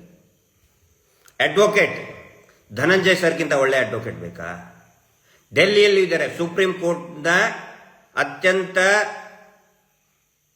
ಚಾಣಾಕ್ಷ ಇರುವಂತಹ, ಪ್ರಾಮಾಣಿಕತೆ, ಸಮಾಜದ ಬಗ್ಗೆ ಕಳಕಳಿ ಇರುವಂತಹ ನ್ಯಾಯವಾದಿಗಳು ಶ್ರೀಯುತ KV ಧನಂಜಯ್. ಬಹುಶಃ ವಿಜೇಂದ್ರ ಅವರೇ, ನನಗಿಂತ ಜಾಸ್ತಿ KV ಧನಂಜಯ್ ಅವರವ್ರ ಬಗ್ಗೆ ತಮಗೆ ಗೊತ್ತಿದೆ ಅಂದ್ಕೊಂಡಿದ್ದೀನಿ. ಒಳ್ಳೊಳ್ಳೆ ಅಡ್ವೊಕೇಟ್ಗಳು ಬೆಂಗಳೂರಿನಲ್ಲಿ ಕೂಡ ನೋಡಿ, ಈಗ ದ್ವಾರಕಾನಾಥ್ ಸರ್ ಇರ್ಬೋದು, ಇನ್ನೂ ಅನೇಕ ಜನ ಪ್ರತಿಭಾವಂತ ಖ್ಯಾತ ನ್ಯಾಯವಾದಿಗಳು, ಅದು ಹೈಕೋರ್ಟ್ ಇರ್ಬೋದು, ಸುಪ್ರೀಂ ಕೋರ್ಟ್ ಇರ್ಬೋದು, ಅನೇಕ ಖ್ಯಾತ ನ್ಯಾಯವಾದಿಗಳಿದ್ದಾರೆ. ದುಡ್ಡು ಅಡ್ವೊಕೇಟ್ ಬೇಡ. ಮತ್ತೆ ಏನ್ ಮಾಡಬೇಕು ಅಂತ ಹೇಳಿದ್ರೆ, ನೀವು ಸುಪ್ರೀಂ ಕೋರ್ಟ್ ನಿಮ್ಮ ಕೈಯಲ್ಲಿಲ್ಲ, ಇಲ್ಲ ಅನ್ಕೊಂಡಿದ್ದೀನಿ, ಇರ್ಬೋದು, ಇದೆಯೋ ಗೊತ್ತಿಲ್ಲ. ಏನ್ ಮಾಡಬೇಕು? ತಾವು ಬಂದಿದ್ದೀರಿ, ಸ್ಪಂದಿಸಿದಿರಿ, ಅದರ ಸಲುವಾಗಿ ನಿಮಗೆ ಆಸಕ್ತಿ ಇದ್ರೆ ವಿಜೇಂದ್ರ ಅವರೇ, ಏನ್ ಮಾಡಬಹುದು, ಏನಾಗಿದೆ ಈಗ ನಿಮ್ಮ ಗಮನಕ್ಕೆ ತರ್ತಾ ಇದ್ದೀನಿ 2 ದಾಖಲೆಗಳನ್ನ. 2017ರಲ್ಲಿ ಸ್ವತಃ ಸಿಬಿಐ ವರದಿ ಕೊಟ್ಟಿದೆ. ಏನು ಅಂತ ಹೇಳಿದ್ರೆ, ಸರ್ಕಾರದ ಉಪ ಕಾರ್ಯದರ್ಶಿ ಒಂದು ಇದನ್ನು ಬರೀತಾರೆ, ಸಿಬಿಐನೇ ಹೇಳಿದೆ. ಸಂಖ್ಯೆ ಕಡತದ ಸಂಖ್ಯೆ ಹೇಳ್ತೀನಿ, ದಯವಿಟ್ಟು ಬರೆದಿಟ್ಕೊಳ್ಳಿ. HD 06 CID 2013 ದಿನಾಂಕ 21/2/2017 ಅಧಿಕೃತ ಜ್ಞಾಪನದಲ್ಲಿ ತಿಳಿಸಲಾಗಿರುತ್ತದೆ. ಸಿಐಡಿದವರು ರೆಫರ್ ಮಾಡ್ತಾರೆ. ಅಂದ್ರೆ ಸಿಐಡಿ DGP ಅವಾಗ ಸಲೀಂ ಸಾಹೇಬ್ರು ಇರ್ತಾರೆ, ಅವರು ರೆಫರ್ ಮಾಡ್ತಾರೆ. ಏನು ಅಂತ ಹೇಳಿದ್ರೆ, ಸದರಿ ಪತ್ರದಲ್ಲಿ ಬೆಳ್ತಂಗಡಿ ತಾಲೂಕು ಉಜಿರೆ ಗ್ರಾಮದ ಕುಮಾರಿ ಸೌಜನ್ಯ ಕೊಲೆ ಪ್ರಕರಣಕ್ಕೆ ಸಂಬಂಧಿಸಿದಂತೆ ಸಿಬಿಐ ಸಂಸ್ಥೆಯಿಂದ ಸ್ವೀಕೃತಗೊಂಡಂತಹ ಪತ್ರದಲ್ಲಿ ಪ್ರಸ್ತಾಪಿಸಿರುವಂತೆ ಡಾಕ್ಟರ್ ಆದಂ ಉಸ್ಮಾನ್ ಮತ್ತು ಡಾಕ್ಟರ್ ಎನ್ ರಶ್ಮಿ ಇವರುಗಳ ವಿರುದ್ಧ ಕಠಿಣ ದಂಡನೆ ವಿಧಿಸಲು ಪ್ರಸ್ತಾಪಿಸಿದ್ದು. ಪೂರ್ತಿ ಇದೆ, ಸಂಪೂರ್ಣ ದಾಖಲೆ ಇದೆ ನಮ್ಮ ಹತ್ರ. ಏನೇನು ಪ್ರಸ್ತಾಪ ಮಾಡಿದ್ದಾರೆ, ಏನೇನು ಅಂತ ಇದೆ, ಪೂರ್ತಿ ಓದಿದರೆ ಟೈಮ್ ಆಗುತ್ತೆ. ನಾವು ಕೊಡ್ತೀವಿ ನಿಮಗೆ. ಅಕಸ್ಮಾತ್ ನಿಮಗೆ ದಾಖಲೆಗಳ ಕೊರತೆ ಇದ್ದರೆ ನಿಮ್ಗೆ ಕೊಡ್ತೀವಿ. 2017 ಸಿಬಿಐ ಹೇಳಿದೆ, ಈ ಏನಿಬ್ರು ಡಾಕ್ಟರ್ ಇದಾರಲ್ಲ, ಅವರು ಪೋಸ್ಟ್ ಮಾರ್ಟಮ್ ಮಾಡಿದಂಥ ವೈದ್ಯರು ಪೋಸ್ಟ್ ಮಾರ್ಟಮೇ ಸರಿ ಇಲ್ಲ ಅಂತ ಸ್ವತಃ ಸಿಬಿಐ ಹೇಳಿದೆ. ಆ ವರದಿ ಮೇಲೆ ಈ ಹುಚ್ಚಪ್ಪ ಯಾರು ರಿಟೈರ್ಡ್ DSP, CID DSP ಆಗಿ ಯಾರು ರುದ್ರಮುನಿ ಅವರು ಪದೇ ಪದೇ ಹೇಳ್ತಾ ಇದ್ದಾರೆ. ಅವ್ರು ಹೇಳಿದ್ದನ್ನ ಜೊಳ್ಳು ಸುಳ್ಳು ಸುವರ್ಣ ಆ ಚಾನಲ್ ಈ ಚಾನಲ್ ಅಲ್ಲಿ ಸುಳ್ಳು ಹೇಳ್ತಾ ಇದ್ದಾರೆ. ಪವಿತ್ರವಾಗಿ ಸತ್ತಿದ್ದಾಳೆ ಪೋಸ್ಟ್ ಮಾರ್ಟಮ್ ಆಧಾರದಲ್ಲಿ. ಆದರೆ ಆ ಪೋಸ್ಟ್ ಮಾರ್ಟಮ್ ಅನ್ನ ಮಾಡಿದಂತಹ ಅಧಿಕಾರಿಗಳೇ ತಪ್ಪೆಸಗಿದ್ದಾರೆ ಅಂತ ಸ್ವತಃ ಸಿಬಿಐ ಹೇಳಿದೆ. ದಯವಿಟ್ಟು ಇದನ್ನ ನೀವು ಅಧ್ಯಯನ ಮಾಡಿ. ಗೊಳ್ಳು ಸುಳ್ಳು ಜೊಳ್ಳು ತಂದು ಹೇಳ್ತಾರಲ್ಲ, ನಿಮಗಿಷ್ಟೇ ಅಲ್ಲ, ಎಲ್ಲಾರ ಮನೆಗೆ ಹೋಗ್ತಾರೆ ಅವರು. ಒಂದಿಷ್ಟು ಜನ ಪಂಚೆ ಬಿಳಿ ಇದನ್ನ ಹಾಕೊಂಡು ಹೋಗ್ತಾರೆ. ಪೂಜ್ಯರು ಪೂಜ್ಯರು ಪೂಜ್ಯರು, ದೇವರು ನಡೆದಾಡೋ ದೇವರು, ಪೂಜ್ಯರ ಮೇಲೆ ಅಪಮಾನ ಅಂತ ಬರ್ತಾರಲ್ಲ, ಆ ಜೊಳ್ಳು ಸುಳ್ಳು ನೋಡ್ಬೇಡಿ. ಅಧಿಕೃತ ದಾಖಲೆಗಳನ್ನ ನೋಡಿ ವಿಜೇಂದ್ರ ಅವರೇ. ಯಾಕಂತ ಹೇಳಿದ್ರೆ ತಾವು ಮುತ್ಸದಿಗಳಾಗಬೇಕು. ಮಾನ್ಯ ದೇವೇಗೌಡರು ನೋಡಿ, ಮಾನ್ಯ ನಮ್ಮ ಸಿದ್ದರಾಮಯ್ಯನವ್ರು ನೋಡಿ, ಮಾನ್ಯ ಯಡಿಯೂರಪ್ಪನವ್ರು ನೋಡಿ, ದಾಖಲೆಗಳನ್ನು ಅಧ್ಯಯನ ಮಾಡ್ತಾರೆ. ದಯವಿಟ್ಟು ಅಧ್ಯಯನವನ್ನು ಮಾಡಿ, ಪ್ರತಿಯೊಂದು ಬರೆದಿಟ್ಕೊಳ್ಳಿ, ಸ್ಟಡಿ ಮಾಡಿ. ನಿಮ್ಮ ಹತ್ರ ಅನೇಕ ಲಾಯರ್ಗಳಿದ್ದಾರೆ, ನಿಮ್ಮದೇ ಲೀಗಲ್ ಅಡ್ವೈಸರ್ ಇದ್ದಾರೆ, ಅವರಿಗೆ ಕಳಿಸ್ಕೊಡ್ಬೇಕಾಗಿತ್ತು ನೀವು. ಹೈಕೋರ್ಟ್ ಜಜ್ಮೆಂಟ್ ಏನು ಬಂದಿದೆ, 17th ಕೋರ್ಟ್ ಜಜ್ಮೆಂಟ್ ಏನಿದೆ, ಸಿಬಿಐ ಕೋರ್ಟ್ ಜಜ್ಮೆಂಟ್ ಏನಿದೆ, ಓದಿ ನೀವು ಈ ಯಾತ್ರೆ ಮಾಡಬೇಕಾಗಿತ್ತು. ಮಾಡಲಿಲ್ಲ, ಬಹಳ ತಪ್ಪು ಮಾಡಿದ್ರಿ. ಇದು ಒಂದು ದಾಖಲೆ. ಅಂದ್ರೆ ಈಗ ನಾನು ಹೇಳ್ತಾ ಇರೋದು, ಸಿಬಿಐನೇ ಹೇಳಿದೆಯಲ್ಲ, ತಪ್ಪಿತಸ್ಥ ಅಧಿಕಾರಿಗಳ ಮೇಲೆ ಕ್ರಮ ಕೈಗೊಳ್ಳಿ ಅಂತ. ಸಿಬಿಐ ನಿಮ್ಮ ಕಡೆನೇ ಇದೆಯಲ್ಲ, ನಿಮ್ಮ ಹೈಕಮಾಂಡ್ ಮಾನ್ಯ ಅಮಿತ್ ಶಾಜಿ ಅವರೇ ಇದಾರಲ್ವಾ, ಅವ್ರಿಗೆ ಹೇಳ್ಬೋದಲ್ವಾ ನೀವು? ಯಾಕೆ ಸುಪ್ರೀಂ ಕೋರ್ಟಿಗೆ ಅಡ್ವೊಕೇಟ್ ದುಡ್ಡು ಕೊಡ್ತೀರಿ? ಬಹಳ ಸರಳ ಕೆಲಸ ಇದು. ಇನ್ನೂ ಕೂಡ ಪೆಂಡಿಂಗ್ ಇದೆ. ಆ ನಂತರ 2017 ಆದರೆ 2018 5 ವರ್ಷ ಅಧಿಕಾರದಲ್ಲಿ ಇದ್ದಿದ್ದೇ ಭಾರತೀಯ ಜನತಾ ಪಾರ್ಟಿ. ಯಾಕೆ ಮುಚ್ಚಿಟ್ಕೊಂಡ್ರು ಸರ್ ಇದನ್ನ? ಯಾಕೆ ಮುಚ್ಚಿಟ್ಕೊಂಡ್ರು? ಸರ್ಕಾರದ ಕಡತದಿಂದ ಯಾಕೆ ಮುಚ್ಚಿಟ್ಟುಕೊಂಡ್ರು? ಯಾರ ರಕ್ಷಣೆಗೋಸ್ಕರ ಇದನ್ನ ಮುಚ್ಚಿಟ್ಕೊಂಡ್ರು? ಉತ್ತರ ಕೊಡಬೇಕು. ಈಗ ವೆರಿ ರೀಸೆಂಟ್ಲಿ ಒಂದು ಡೆವಲಪ್ಮೆಂಟ್ ಆಗಿದೆ. ಮಹೇಶ್ ಶೆಟ್ಟಿ ತಿಮರೋಡಿ ಅವರ ನೇತೃತ್ವದಲ್ಲಿ ಹೋರಾಟ ಮಾಡಬೇಕಾದ್ರೆ ಎಲ್ಲರೂ ಕೂಡ ನಾವು ಆಗ್ರಹ ಮಾಡಿದ್ದು, ಮಹೇಶ್ ಶೆಟ್ಟಿ ತಿಮರೋಡಿ ಅವರು, ನಾವು, ಪ್ರಸನ್ನ ರವಿ, ಆನಂತರ ಜಯಂತ್ ಅವರು, ತಮ್ಮಣ್ಣ ಶೆಟ್ಟರು, ಎಲ್ಲರೂ ಕೂಡ, ಎಲ್ಲ ನಮ್ಮ ಇಡೀ ಸೌಜನ್ಯ, ನಮ್ಮ ಶಶಿಕಲಾ ಶೆಟ್ಟಿ ಅವರು, ದೊಡ್ಡ ಬಳಗ ಇದೆ. ಎಲ್ಲರೂ ಕೂಡ ಆಗ್ರಹ ಮಾಡ್ತಾನೆ ಬಂದ್ವಿ. ಅಕ್ವಿಟಲ್ ಕಮಿಟಿ ಮಾಡಬೇಕು. ಪ್ರತಿ ಹೋರಾಟದಲ್ಲಿ ಕೂಡ ಅಕ್ವಿಟಲ್ ರಚನೆಗಾಗಿ ಆಗ್ರಹ ಮಾಡ್ತಾ ಇದ್ವಿ. ಅಕ್ವಿಟಲ್ ಕಮಿಟಿನೂ ಆಯಿತು, ಅಕ್ವಿಟಲ್ ಕಮಿಟಿ ವರದಿನೂ ಕೂಡ ಕೊಟ್ಟರು, ಅದನ್ನು ಕೂಡ ಮುಚ್ಚಿಟ್ಕೊಂಡು ಬಿಟ್ರು. ಅಕ್ವಿಟಲ್ ಕಮಿಟಿಯಲ್ಲಿ ಈ ಹಿಂದೆ ನನ್ನ ವಿಡಿಯೋದಲ್ಲಿ ನನ್ನ ಇದರಲ್ಲಿ ಹೇಳಿದ್ದೀನಿ, ಅದನ್ನ ಸಭೆಗಳಲ್ಲಿ ಕೂಡ ಹೇಳಿದ್ದೀನಿ. ಏನಂತ ಹೇಳಿದ್ರೆ, ಅಕ್ವಿಟಲ್ ಕಮಿಟಿಯಲ್ಲಿ ಯಾರಿದ್ರು? ಅಕ್ವಿಟಲ್ ಕಮಿಟಿ ಆಗಿದ್ದು ಇದೇ 2025 ಜೂನ್ 2ನೇ ತಾರೀಕಿಗೆ ಡೇಟ್ ಇದೆ. ಅಕ್ವಿಟಲ್ ಕಮಿಟಿಯಲ್ಲಿ ಇದ್ದಿದ್ದು ಶ್ರೀ ಪಿ ಹರಿಶೇಖರನ್ ಸಾಹೇಬರು, Shri BN Jagadish, Bata Jagadisha, Shri T Kumar DYSP. ಅವ್ರನ್ನ ಯಾಕೆ ಹಾಕೊಂಡ್ರು ಗೊತ್ತಿಲ್ಲ. ಟ್ರೈನಿಂಗ್ ಸೆಂಟರ್ನವ್ರನ್ನ ಯಾಕೆ ಹಾಕೊಂಡ್ರು ಅವೆಲ್ಲ ಗೊತ್ತಿದೆ, ನನಗೆ ಗೊತ್ತಿದೆ. ಟ್ರೈನಿಂಗ್ ಸೆಂಟರ್ ಚೀಫ್ ಯಾರಿದ್ರು, ಏನೇನು ಲಿಂಕು ಎಲ್ಲ ಗೊತ್ತಿದೆ, ಯಾಕೆ ಹಾಕೊಂಡಿದ್ದಾರೆ ಅಂತೇಳಿ. ಶ್ರೀಮತಿ ಅಂಜಲಿ ದೇವಿ ಅವ್ರ ಮೇಲೆ ಫ್ರಾಡ್ ಕೇಸಿದ್ದು FIR ಕೂಡ ಆಗಿದೆ. ಅಂಥವ್ರನ್ನ ಇಟ್ಕೊಂಡು ಮತ್ತೆ ಉಳಿದವ್ರ ಬಗ್ಗೆ ನಮಗೇನು ಬೇರೆ ಅಭಿಪ್ರಾಯ ಇಲ್ಲ. ಹರಿಶೇಖರ್ ಸಾಹೇಬ್ರಿದ್ದಾರೆ. ಮುಖ್ಯವಾಗಿ ಗಮನಿಸಬೇಕಾಗಿದ್ದು ವಿಜೇಂದ್ರ ಅವರೇ, ನೀವು ಹೇಳ್ತಿದ್ರಲ್ಲ ಸುಪ್ರೀಂ ಕೋರ್ಟಿಗೆ ಹೋಗೋ ಅವಶ್ಯಕತೆನೇ ಇಲ್ಲ. ಇದರಲ್ಲಿ ಬಹಳ ಕ್ಲಿಯರ್ ಆಗಿ ಹೇಳಿದ್ದಾರೆ. ಒಂದು ವೇಳೆ CBI ನಮಗೆ ರೆಕಮೆಂಡ್ ಮಾಡಿದರೆ, ಶಿಫಾರಸು ಮಾಡಿದರೆ, ಯಾಕಂತ ಹೇಳಿದ್ರೆ ತನಿಖೆ ಆಗಿರುವುದೇ CBI ಅಂದ್ರೆ ಅಂತಿಮ ವರದಿ, ಸೌಜನ್ಯ ಪ್ರಕರಣದ ಅಂತಿಮ ವರದಿ ಕೊಟ್ಟಿದ್ದೇ CBI ಆಗಿರುವುದರಿಂದ, ಒಂದು ವೇಳೆ CBI ನಮಗೆ ಶಿಫಾರಸು ಮಾಡಿದರೆ ತಪ್ಪಿತಸ್ಥ ಅಧಿಕಾರಿಗಳ ವಿರುದ್ಧ ಕ್ರಮ ಕೈಗೊಳ್ಳುತ್ತೇವೆ. ನಾಳೆನೆ ಒಂದು ಫ್ಲೈಟ್ ಮಾಡ್ಕೊಂಡು ಹೋಗಿ ಅಮಿತ್ ಶಾ ಅವ್ರಿಗೆ ಭೇಟಿಯಾಗಿ ಹೀಗೆ ಕಳಿಸಿದ್ದಾರೆ. ಯಾಕಂದ್ರೆ ಇವನು ಮುಚ್ಚಿಟ್ಕೊಂಡಿದ್ದಾರೆ. ಇದನ್ನ CBIಗೆ ಇನ್ನೂ ಕರೆಸ್ಪಾಂಡೆನ್ಸೇ ಆಗಿಲ್ಲ. ಕರೆಸ್ಪಾಂಡೆನ್ಸ್ ಮಾಡಬೇಕಲ್ಲ. CBI ಹೇಳಿದ್ರೆ ನಾವು ಮಾಡ್ತೀವಿ ಅಂತ ಹೇಳಿದ ಮೇಲೆ CBI ಅವ್ರು ಕಳಿಸ್ಬೇಕಲ್ವಾ? CBI ಕಳಿಸೂ ಇಲ್ಲ. ಸಂತ್ರಸ್ತ ಕುಟುಂಬಕ್ಕೂ ಕೂಡ ಇದರ ಕಾಪಿಯನ್ನು ತಗೊಂಡಿಲ್ಲ. ಅಕ್ವಿಟಲ್ ಕಾಪಿಯನ್ನು MR ಬಾಲಕೃಷ್ಣ ಅವರು ತಗೊಂಡಿದ್ದು RTIನಲ್ಲಿ ಹಾಕಿ ತಗೊಂಡಿದ್ದು. ಕುಟುಂಬಕ್ಕೂ ಗೊತ್ತಿಲ್ಲ, ಸಂತ್ರಸ್ತ ಕುಟುಂಬಕ್ಕೆ ಗೊತ್ತಿಲ್ಲ, CBI ಗೊತ್ತಿಲ್ಲ. ಹ್ಯಾಂಗೆ ಕ್ರಮ ಕೈಗೊಳ್ಳುತ್ತೆ ರಾಜ್ಯ ಸರ್ಕಾರ? ಸಿದ್ದರಾಮಯ್ಯನವ್ರ ಜೊತೆಗೆ ಹೋಗಿ ಮಾತಾಡಿ. ಮೊದಲು ಅಮಿತ್ ಶಾ ಅವ್ರ ಹತ್ರ ಹೋಗಿ, ಯಾಕಂದ್ರೆ ಅವರೇ ಈಸ್ ದ ಮಿನಿಸ್ಟರ್, ಅವ್ರ ಹತ್ರ ಹೋಗಿ CBIಗೆ ರಾಜ್ಯ ಸರ್ಕಾರ ಅಕ್ವಿಟಲ್ ಕಮಿಟಿ ಮಾಡಿದೆ, ದಯವಿಟ್ಟು ಶಿಫಾರಸು ಮಾಡಿಸಿ ತಪ್ಪಿತಸ್ಥ ಅಧಿಕಾರಿಗಳು ಅವಾಗ ಸಿಕ್ಕಿ ಬೀಳ್ತಾರೆ. ಒಬ್ಬೊಬ್ಬ ಅಧಿಕಾರಿಗಳು, ಯೋಗೀಶ, ಭಾಸ್ಕರ್ ರೈ, ಎಲ್ಲರೂ ಈ ಮೆಡಿಕಲ್ ಆಫೀಸರ್ಸ್ ಎಲ್ಲರೂ ಬಾಯಿ ಬಿಡ್ತಾರೆ. SITಗೆ ಅಟ್ಯಾಚ್ ಮಾಡಿ, ಅದನ್ನ SITಗೆ ಅಟ್ಯಾಚ್ ಮಾಡಿಸಿ ಬಾಯಿ ಬಿಟ್ಟೇ ಬಿಡ್ತಾರೆ. ಮಾನ್ಯ ವಿಜೇಂದ್ರ ಅವರೇ, ದಯವಿಟ್ಟು ಮಾಡಿ, ನಿಮ್ಗೆ ಕೈ ಮುಗಿದು ಕೇಳ್ಕೊತಾರೆ. ಸುಪ್ರೀಂ ಕೋರ್ಟಿಗೆ ದುಡ್ಡು ಕೊಡೋದು ಬೇಡ. ಇನ್ನೊಂದು, ಇದೇ ಏನು ಪ್ರಕರಣಕ್ಕಿಂತ, ಸೌಜನ್ಯ ಪ್ರಕರಣಕ್ಕಿಂತ 18-19 ದಿನ ಮುಂಚೆ ಜೋಡಿ ಮಾವುತನ ಕೊಲೆ, ಇಬ್ರು ಕೊಲೆ, ಅಣ್ಣ ತಂಗಿಯ ಮೇಲೆ ಅತ್ಯಾಚಾರ ಆಗಿದೆ ಅಂತ ಹೇಳಿ ಪೋಸ್ಟ್ ಮಾರ್ಟಮ್ ಅಲ್ಲಿ ಇದೆ. ಯಾವುದೇ ವರದಿಗಳನ್ನು ಕೂಡ FSL ಇಂದ ತರಿಸ್ಕೊಂಡಿಲ್ಲ.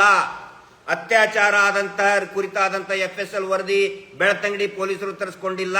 ನೀವು ಬಂದಿದ್ರಲ್ಲ ನಿನ್ನೆ ಧರ್ಮಸ್ಥಳಕ್ಕೆ ವಿಜೇಂದ್ರ ಅವರ ನಿಮ್ಮ ಟೀಮ್ ಜೊತೆಗೆ, ಅಲ್ಲೇ ಒಂದು ರೌಂಡ್ ಹೊಡಿಬೇಕಾಗಿತ್ತು. ಅಯೋಧ್ಯ ಆತಿಥ್ಯ NY ಅಂತ ಇತ್ತು. ಕೇಳಬೇಕಾಗಿತ್ತು ಯಾರ ಜಾಗ ಇದು ಅಂತೇಳಿ. ಸರ್ಕಾರಿ ಜಾಗೆ, ಆನೆ ಮಾವುತ ಇದ್ದಂತ ಅವನಿಗೆ ಅಲಾಟ್ ಆಗಿದಂತಹ ಜಾಗೆ, ಅದು ಅವನಿಗೆ ಅಲಾಟ್ ಆದಂತಹ ಜಾಗೆ, ಸರ್ಕಾರದಿಂದ ಅಲಾಟ್ ಆದಂತಹ ಜಾಗೆ. ಮನೆ ಕೆಡವಿ, ಕೊಲೆ ಮಾಡಿ ಮನೆ ಕೆಡವಿ ಅದೇ ಜಾಗದಲ್ಲಿ ಹೋಟೆಲ್ ಲಾಜ್ ಅನ್ನ ಕಟ್ಟಿಸಿದ್ದಾರೆ. ಕಣ್ಣೆದುರುಗಡೆ ಇದೆ ವಿಜೇಂದ್ರ ಅವರೇ, ಕಣ್ಣೆದುರುಗಡೆ ಇದೆ, ಕಾಣ್ತಾ ಇದೆ. ಇದಕ್ಕೆ ಸಾಕ್ಷಿನೇ ಬೇಕಾಗಿಲ್ಲ. ರಿಪೋರ್ಟ್ ಅದ್ರದ್ದು ವರದಿಯನ್ನ ನೋಡ್ಬಿಟ್ರೆ, ಪಂಚನಾಮೆ ನೋಡ್ಬಿಟ್ರೆ ಗೊತ್ತಾಗುತ್ತೆ ಇದು ಕೊಲೆ ಇವರೇ ಮಾಡಿದ್ದಾರೆ. ಮಾವುತನ ಹೆಂಡತಿ ದೂರು ಕೊಟ್ಟಿದ್ದಾಳೆ. ಇದೇ ನೀವೇನ್ ಹೇಳ್ತಾ ಇದ್ದಾರೆ, ಪೂಜ್ಯರ ಹೆಸರು, ಪೂಜ್ಯನ ತಮ್ಮ ಥರ್ಡ್ ಕ್ಲಾಸ್ ರೇಪಿಸ್ಟ್ ಹರ್ಷೇಂದ್ರನ ಹೆಸರು ಹಾಕಿನೇ ಕೊಟ್ಟಿದ್ದಾರೆ, ಇವನೇ ಕೊಲೆ ಮಾಡಿದ್ದು ಅಂತೇಳಿ. ವಿಜೇಂದ್ರ ಅವರೇ, ಎಲ್ಲ ಕಳಿಸ್ತೀವಿ. ಆವಾಗ ಹೇಳಿ, ಷಡ್ಯಂತ್ರ, ದೇವಸ್ಥಾನದ ವಿರುದ್ಧ ಷಡ್ಯಂತ್ರ, ಹಿಂದೂ ಧರ್ಮಕ್ಕೆ ಅಪಚಾರ, ಅವಾಗ ಹೇಳಿ ಅದನ್ನ. ಇಷ್ಟು ಮಾಡಿಬಿಡಿ. ಆನಂತರ ರಿಪೋರ್ಟ್ ಇದೆ, ಆನೆ ಮಾವುತನ ಕೇಸು, ಪದ್ಮಲತಾ ಕೇಸು, ಸುಪ್ರೀಂ ಕೋರ್ಟಿಗೆ ಹೋಗಬೇಕಾಗಿಲ್ಲ. ರಿಪೋರ್ಟ್ ಅನ್ನ ಮತ್ತೆ ತನಿಖೆ ಮಾಡಬೇಕು ಅಂತ ಹೇಳಿದ್ರೆ ಸುಪ್ರೀಂ ಕೋರ್ಟ್ ಹೋಗುವ ಅವಶ್ಯಕತೆನೇ ಇಲ್ಲ.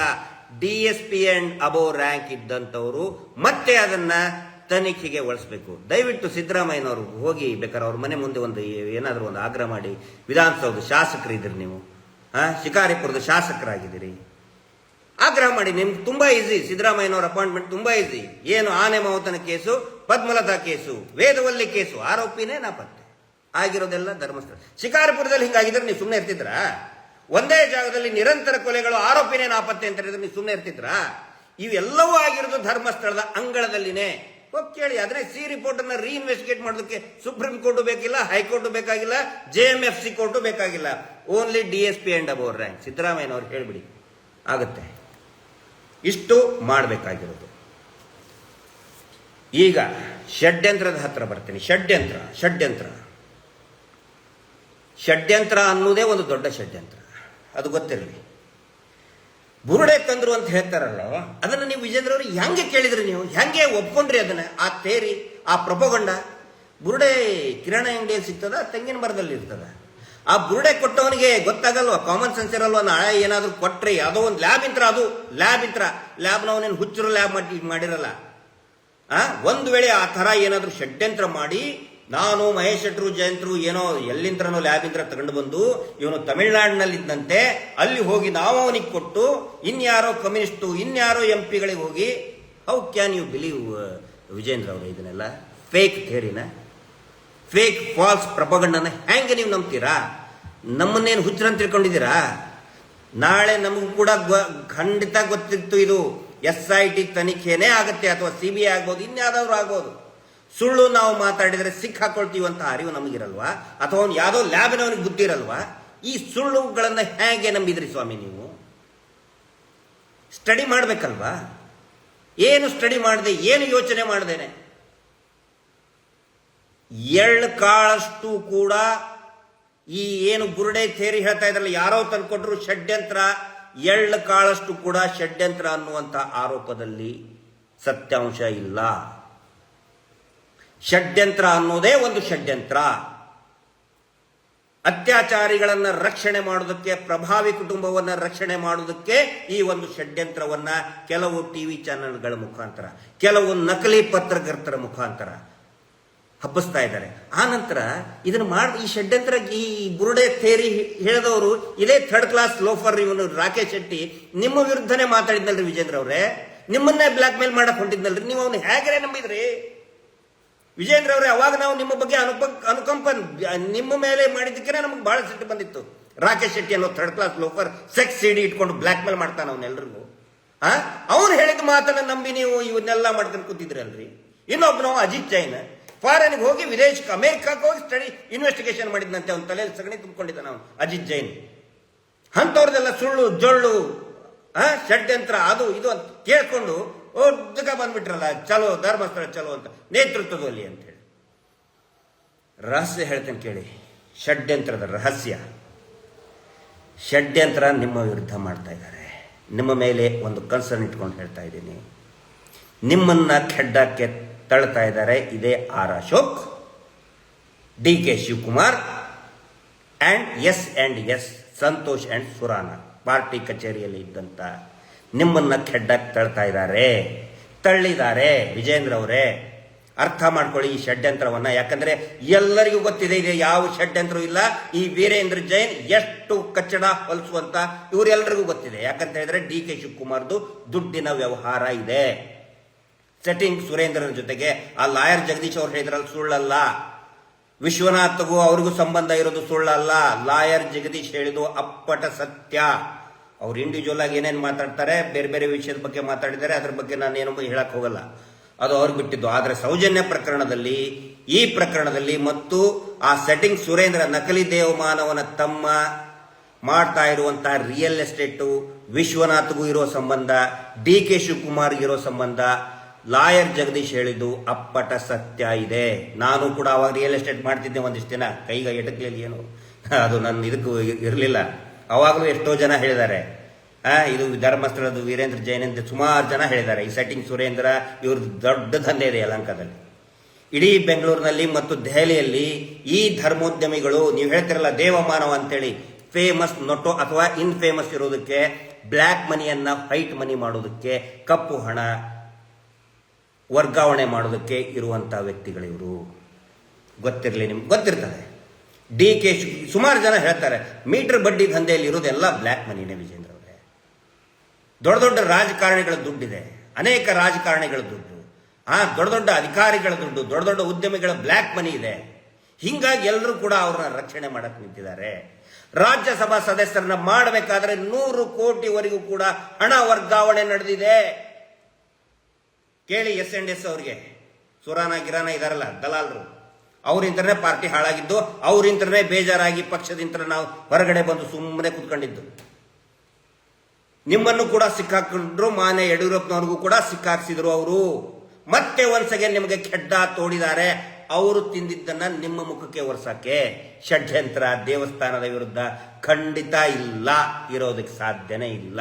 ಇದು ವಿಜೇಂದ್ರ ಅವರಿಗೆ ಗೊತ್ತಿರಲಿ. ಷಡ್ಯಂತ್ರದ ಇನ್ನೊಂದು ಭಾಗ ಹೇಳ್ತೀನಿ. ಜನತಾ ಏಜೆಂಟ್ ಬಹಳ ಸಣ್ಣದಾದಂತಹ ಒಂದು ಯೂಟ್ಯೂಬ್ ಚಾನಲ್ ಜನತಾ ಏಜೆಂಟ್. ನಿನ್ನೆ ನೀವು ಬಂದ ತಕ್ಷಣನೇ ಒಂದು ಪಬ್ಲಿಕ್ ರಿಯಾಕ್ಷನ್ಗೆ ಬಿಟ್ಟರು. ಪಬ್ಲಿಕ್ ರಿಯಾಕ್ಷನ್ ಬರೀ ಸೌಜನ್ಯ ಹೋರಾಟಗಾರ ರಿಯಾಕ್ಷನ್ ಮಾಡ್ಬೇಕಂತೇನಿಲ್ಲ. ಜನಸಾಮಾನ್ಯರು ಏನು ಹೇಳ್ತಾರೆ ಗೊತ್ತಾ? ಅದರ ವರದಿ ಜನಸಾಮಾನ್ಯರದು. ಜನತಾ ಏಜೆಂಟ್ ಪ್ರಶ್ನೆ ಕೇಳ್ತಾರೆ, ಬಿಜೆಪಿ ಸೌಜನ್ಯ ಮನೆಗೆ ಭೇಟಿ ಕೊಟ್ಟಿದ್ದು ಯಾಕೆ? ವಿಡಿಯೋ ನೋಡಿದ ಮೇಲೆ 10,000 vote, 10,000 vote within one day ಅಲ್ಲ, ಬೆಳಿಗ್ಗೆ ಒಂದು 12-13 ತಾಸಲ್ಲಿನೇ ಆಗಿದ್ದದು. 12-13 ತಾಸಿನಲ್ಲಿ ವಿಜೇಂದ್ರ ಅವರೇ 10K ವೋಟ್ಸ್, 10,000 ಓಟ್ನಲ್ಲಿ 95% ಹೇಳ್ತಾ ಇರೋದು ಷಡ್ಯಂತ್ರವನ್ನ ನೀವು ಮಾಡ್ತಾ ಇದ್ದೀರಿ. ನೀವು ಷಡ್ಯಂತ್ರ ಮಾಡ್ತಾ ಇದ್ದೀರಿ, ರಾಜಕೀಯ ಷಡ್ಯಂತ್ರ. ಅಪರಾಧಿಗಳನ್ನ ಉಳಿಸ್ಕೊಳ್ಳೋದಕ್ಕೆ ನೀವು ರಾಜಕೀಯ ಷಡ್ಯಂತ್ರ ಮಾಡ್ತಾ ಇದ್ದೀರಿ. ಬಿಜೆಪಿಯವರು ಷಡ್ಯಂತ್ರ ಮಾಡ್ತಾ ಇದ್ದಾರೆ ಅಂತೇಳಿ ಜನರಲ್ ಪಬ್ಲಿಕ್ ಕಾಮನ್ ಮ್ಯಾನ್, ಈ ರಾಜ್ಯದ ಜನಸಾಮಾನ್ಯ ಉತ್ತರಿಸ್ತಾ ಇದ್ದಾನೆ. ಷಡ್ಯಂತ್ರ ನೀವು ಹೋಗಿರೋದೇ ನಾಟಕ, ಡ್ರಾಮಾ. ವಿಜೇಂದ್ರ ಅವರೇ, ಜನತಾ ಏಜೆಂಟ್ ವರದಿ. ಈತ ಅನೇಕ ಯೂಟ್ಯೂಬ್ಗಳು ಸರ್ವೆ ಮಾಡ್ತಾ ಇದ್ದಾರೆ. ಕಡಬದಲ್ಲಿ ಮೊನ್ನೆ ಚುನಾವಣೆ ಆಯಿತು, ಬೈ ಎಲೆಕ್ಷನ್ ಅಲ್ಲಿ ಬಿಜೆಪಿಯ ಮಹಿಳಾ ಅಭ್ಯರ್ಥಿಗೆ 0 ವೋಟ್, 0, ಬಿಗ್ ಜೀರೋ. ಒಂದೇ ಒಂದು ಓಟ್ ಇಲ್ಲ. ಕಡಬ, ದಕ್ಷಿಣ ಕನ್ನಡ ಜಿಲ್ಲೆ ಕಡಬದಲ್ಲಿ ಬಿಗ್ ಝೀರೋ. ಇನ್ನು ಮುಂದೇನು ಕೂಡ ಇದೇ ರೀತಿ ನೀವು ಅತ್ಯಾಚಾರಿಗಳನ್ನ ಬೆಂಬಲಿಸ್ತಾ ಹಿಂದೂ ಧರ್ಮಕ್ಕೆ ಅಪಮಾನ ಅಂತ ಹೇಳಿ ಏನಾದರೂ ಡ್ರಾಮಾ ಮಾಡಿದ್ರೆ 0, ಬಿಗ್ ಝೀರೋ. ಬಡ್ಡಿ ದಂಧೆಯಿಂದ ಬೇಸತ್ತು ಎಲ್ಲರೂ ಕೂಡ ಕಾಂಗ್ರೆಸ್ಸಿಗೆ, ಸಿದ್ದರಾಮಯ್ಯನವರಿಗೆ ಶಿಫ್ಟ್ ಆಗಿ ಆಯಿತು. ದುಡಿಯುವ ವರ್ಗ ನಿಮ್ಮ ಜೊತೆಗಿಲ್ಲ, ಹಿಂದುಳಿದ ವರ್ಗದವರು ನಿಮ್ಮ ಜೊತೆಗಿಲ್ಲ, ದಲಿತರು ಇಲ್ಲವೇ ಇಲ್ಲ, ಮುಸ್ಲಿಮರು ಕೇಳಲೇಬೇಡಿ. ಒಕ್ಕಲಿಗರು, ಸೌಜನ್ಯ ಒಕ್ಕಲಿಗರು. ಆರ್ ಅಶೋಕ್ ಮುಖ ನೋಡಿದ್ರೆ ಯಾವ್ದದು ಉತ್ತರಳ್ಳಿ ಟೋಲ್ ಗೇಟ್ ದಾಟಿದ್ರೆ ಆರ್ ಅಶೋಕಿಗೆ ಒಂದು ಓಟ್ ಬಿಡಲ್ಲ. ಉತ್ತರಳ್ಳಿಯಲ್ಲಿ ಓಟ್ ಬೀಳುವುದೇ ಪ್ರಾಮಾಣಿಕ ಕಾರ್ಯಕರ್ತರಿಂದ. ಮೋದಿಜಿಯವ್ರ ಮುಖ ನೋಡಿ, ಹಿಂದೆ ವಾಜಪೇಯಿ ಅವ್ರ ಮುಖ ನೋಡಿ ಓಟ್ ಹಾಕ್ತಾ ಇದ್ರು. ಆರ್ ಅಶೋಕ್ ಮುಖ ನೋಡಿ ಯಾರು ಓಟ್ ಹಾಕಿಲ್ಲ. ಒಕ್ಕಲಿಗರಿಗೆ ಯಾರ ನಾಯಕರಿಗೆ ಒಂದು ಓಟು ಬೀಳಲ್ಲ ಅವ್ರ ಮುಖ ನೋಡಿದ್ರೆ. ಎಲ್ಲಿದೆ ನಿಮಗೆ?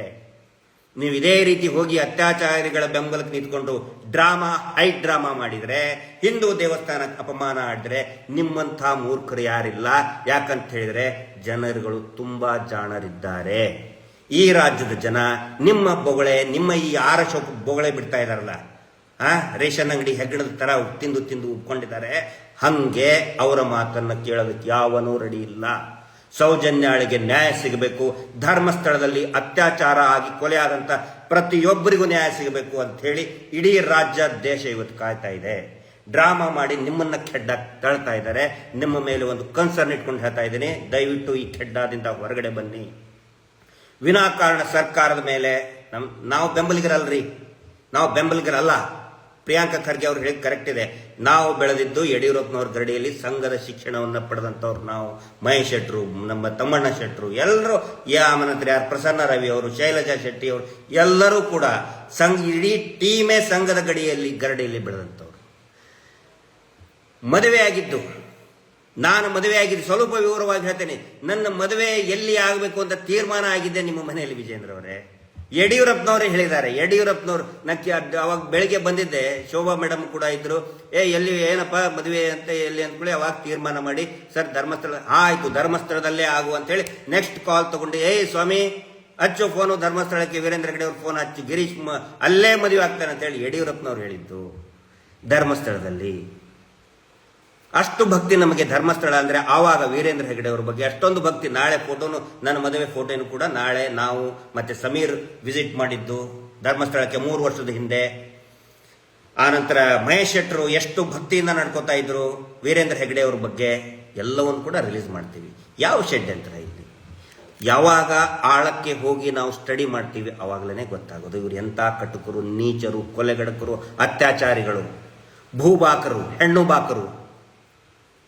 ಅವಾಗ ಗೊತ್ತಾದ ಮೇಲೆ ಹೋರಾಟಕ್ಕೆ ನಾನು ಹೇಳ್ತಿದ್ದೆ. ನಾನು ಗೊತ್ತಿರಲಿ ವಿಜೇಂದ್ರ ಅವರು, ಯಾವ ಷಡ್ಯಂತ್ರನೂ ಕೂಡ ದೇವಸ್ಥಾನದ ವಿರುದ್ಧ ಯಾವುದೇ ಷಡ್ಯಂತ್ರ ಕೂಡ ಇಲ್ಲ. ನಮ್ಮ ದೃಷ್ಟಿ ಇರೋದು ಈ ಅತ್ಯಾಚಾರಿ ಕೊಲೆಗಡಕರಿಗೆ ಶಿಕ್ಷೆ ಆಗಬೇಕು ಅನ್ನೋದಿಷ್ಟೇ ನಿಮಗೆ ಗೊತ್ತಿರಲಿ. ಕೊನೆಯದಾಗಿ ಬರ್ತಾ ಇನ್ನೊಂದು, ನಿನ್ನೆ ನೀವು ದೊಡ್ಡದಾಗಿ ಮಾಡಿದಿರಿ. ನೀವು ಮಾಡಿ ಒಂದು ತಾಸಿಗೆ ನಿಮಗೆ ತಿರುಗಿಬಿದ್ನಲ್ರಿ ಅವನು ಕೇಶವ ಬೆಳಲ್ಲನವನು, ಈ ನಕಲಿ ದೇವಮಾನವನೇ ವಕ್ತಾರ. ಬಿಜೆಪಿಯವರು ಸ್ಕ್ರಿಪ್ಟ್ ಬರಿತಾ ಇದ್ದಾರೆ ಅಂತ ಹೇಳಿದ್ನಲ್ರಿ. ನಿಮ್ಮ ಮೇಲೆ ತಿರುಗಿ ಬಿದ್ದಲ್ಲ. ನೀವು ಕುಸುಮಾವತಿ ಅವ್ರ ಮನೆಗೆ ಹೋದ ತಕ್ಷಣ ನಿಮ್ಮ ವಿರುದ್ಧ ಎಲ್ಲರೂ ಧರ್ಮಸ್ಥಳ ಈ ನಕಲಿ ದೇವಮಾನವನ ಇಡೀ ಗ್ಯಾಂಗ್ ನಿಮಗೆ ಬೈತಾ ಇದೆ. ಇದರಿಂದ ಅರ್ಥ ಮಾಡ್ಕೋಬೇಕು, ಇವರು ಎಂಥ ಅವಕಾಶವಾದಿಗಳವರು. ತಮಗೆ ಬೇಕಂಗೆ ಎಲ್ಲರನ್ನು ಉಪಯೋಗಿಸ್ತಾ ಬಂದರು. ಎಲ್ಲರನ್ನು ಕೂಡ ನಮ್ಮಲ್ಲಿನೇ ಹೊಡೆದಾಡಕ್ಕೆ ಬಿಟ್ರು. ಇವರ ಒಂದು ಗುಣ ಇದೆ, ತಲತಲಾಂತರ ಇವರ ತಲೆಮಾರಿನಂತಹ ಗುಣ. ಇವತ್ತು ನಾನು ಹೇಳ್ತಾ ಇದ್ದೀನಿ ಕೇಳಿ, ಇದನ್ನು ಹೇಳಿ ಕನ್ಕ್ಲೂಡ್ ಮಾಡ್ತಾ ಇದ್ದೀನಿ ವಿಜೇಂದ್ರ ಅವರೇ. ಅಂಕಂಬೋಡಿ ಅಂತಾರೆ. ಧರ್ಮಸ್ಥಳದ ಪೀಠದಲ್ಲಿ ಇದ್ದಂಥವರು ಅವ್ರಿಗೆ ಖುಷಿ ಪಡಿಸೋದಕ್ಕೆ ಆ ಪಟ್ಟಾಧಿಕಾರ ತಗೊಂಡಂಥ ದಿನ ಪ್ರತಿ ವರ್ಷ ಒಂದು ಮೌಢ್ಯ ಆಚರಣೆ ಮಾಡ್ತಾರೆ. ಅದಕ್ಕೆ ಅಂಕಂಬೋಡಿ ಅಂತಾರೆ. ಅಂಕ ಅಂತ ಹೇಳಿದ್ರೆ ಮೆಟಲ್ನಿಂದ ಮಾಡಿದಂಥ ಆಯುಧ, ಚೂರಿ ಆಗಿರ್ಬೋದು, ತಲವಾರ ಆಗಿರ್ಬೋದು. ಅಂಬೋಡಿ ಅಂತ ಹೇಳಿದ್ರೆ ಉದ್ದನೆ ಬಿದಿರು. ಈ ದಲಿತರು, ಆದಿವಾಸಿಗಳು, ಹಿಂದುಳಿದ ವರ್ಗದ ಜನಗಳು ಏನ್ ಮಾಡ್ತಾರೆ, ಅವತ್ತಿನ ದಿನ ಇವ್ರನ್ನ ಪಲ್ಲಕ್ಕಿಯಲ್ಲಿ ಹೊತ್ಕೊಂಡು ಬರ್ತಾರೆ. ಧರ್ಮಾಧಿಕಾರಿ ಆಗಿದ್ದಂಥವ್ರನ್ನ ಪಲ್ಲಕ್ಕಿಯಲ್ಲಿ ಹೊತ್ಕೊಂಡು ಬಂದು ಮೇಲೆ ಕುಂದಿರ್ತಾರೆ. ಅವ್ರನ್ನ ಕುಂದಿರಿಸಿ ಈ ಆದಿವಾಸಿಗಳು, ಗಿರಿಜನರು, ಹರಿಜನರು, ಹಿಂದುಳಿದ ವರ್ಗದವರು, ಜನಾಂಗಗಳು ಇರ್ತಾವ್ರಲ್ಲ, ಪಾಪ ಅವರು ಉದ್ದುದ್ದನೆಯ ತಲವಾರನ್ನ ತೆಗೆದುಕೊಂಡು, ಬಿದಿರನ್ನ ತಗೊಂಡುಕೊಂಡು ಅವರವ್ರ ಒಳಗಡೆನೆ ಹೊಡೆದಾಡ್ಕೊಳ್ತಾರೆ. ಸಿಕ್ಕಾಪಟ್ಟೆ ಹೊಡೆದಾಡ್ಕೊಳ್ತಾ ಇರ್ತಾರೆ. ಅವ್ರು ಹೊಡೆದಾಡ್ಕೊಂಡು ರಕ್ತ ಎಲ್ಲಾ ಸುರಿತಾ ಇರ್ತದೆ. ಆ ರಕ್ತವನ್ನ ನೋಡಿ ಈ ಧರ್ಮಾಧಿಕಾರಿ ನಗಬೇಕು, ಖುಷಿ ಪಡಬೇಕು. ಖುಷಿ ಪಟ್ಟ ಮೇಲೆ ಅದು ಸ್ಟಾಪ್ ಆಗುತ್ತೆ. ಇದಕ್ಕೆ ಅಂಕಂಬೋಡಿ ಅಂತ ಹೇಳಿ. ಸೌಜನ್ಯ ಹೋರಾಟ ಪ್ರಾರಂಭ ಆದ್ಮೇಲೆ ಹೆದರ್ಕೊಂಡು ಸುಮ್ಮನೆ ಆಗಿದ್ದವರು. ಈ ಒಂದು ಮೌಢ್ಯ ಆಚರಣೆ ಅಂದ್ರೆ ನಮ್ಮಲ್ಲಿನೇ ಜಗಳಾಡೋದಕ್ಕೆ ಹಚ್ಚಿ, ಹೊಡೆದಾಡೋದಕ್ಕೆ ಹಚ್ಚಿ, ಕಚ್ಚಾಡೋದಕ್ಕೆ ಹಚ್ಚಿ, ಅದನ್ನು ನೋಡಿ ನಗತಾ ಇದ್ದಂತೂ ಒಂದು ಸಂಪ್ರದಾಯವೇ ಆಗಿತ್ತು ಧರ್ಮಸ್ಥಳದಲ್ಲಿ. ಅಂಕಂಬೋಡಿ ಅಂತ ಕರೀತಾರೆ ಅದಕ್ಕೆ. ಇದು ಅವರ ಜೀನ್ಸ್ ಅಲ್ಲೇ ಬಂದ್ಬಿಟ್ಟಿದೆ. ನಿಮ್ಮನ್ನ ಈಗ ನೋಡಿ, ಬಿಜೆಪಿ ಕಾಂಗ್ರೆಸ್ ಹೊಡೆದಾಡಕ್ಕೆ ಹಚ್ಚಿದ್ರು, ಬಿಜೆಪಿ ಒಳಗಡೆ ಹೊಡೆದಾಟ ಹತ್ತು. ಆ ನಂತರ ಒಂದೊಂದು ಜಾತಿಯಲ್ಲಿನೇ ಜಗಳ ಹಚ್ಚಿದ್ರು. ಅವ್ರನ್ನ ಮಾತ್ರ ಅವ್ರು ಬರ್ಬೇಕಾಗಿತ್ತಲ್ಲಪ್ಪ. ನೀವು ಅವ್ರ ರಕ್ಷಣೆಗೆ ಬಂದವರು, ಅವ್ರ ಕುಟುಂಬದವ್ರು ಯಾರಾದ್ರೂ ಒಬ್ರು ಬಂದ್ರ ವೇದಿಕೆಯಲ್ಲಿ, ಒಬ್ರು ಯಾರಾದ್ರೂ ಬರ್ಬೇಕಾಗಿತ್ತು? ಇಲ್ಲ. ನಮ್ಮಲ್ಲಿನೇ ಜಗಳ ಹಚ್ಚೋದು ಅಂಕಂಬೋಡಿ. ನಾವೇ ಹೊಡೆದಾಡಬೇಕು.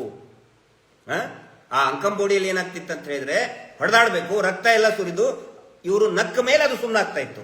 ಆಮೇಲೆ ಇವರು ಮೇಲಿಂದ ಈ ದೇವಸ್ಥಾನದ ಹುಂಡಿಗೆ ರಾಶಿ ಚಿಲ್ಲರೆ ದುಡ್ಡು ಬೀಳ್ತದಲ್ಲ, ಅದನ್ನ ಇವ್ರು ಹಿಂಗೆ ಬೀಸಾಕೋದು. ಹಿಂಗೆ ಬೀಸಾಕಿದ ಮೇಲೆ ಆ ಹೊಡೆದಾಡ್ಕೊಂಡು ರಕ್ತ ಬರೋರು ಅದನ್ನು ಹಿಡ್ಕೊಂಡು ಆಯ್ಕೊಂಡು ಹೋಗೋದು, ಇವ್ರಿಗೆ ಜಯಕಾರ ಹೇಳಿ. ಇದು ಪದ್ಧತಿ ಇತ್ತು.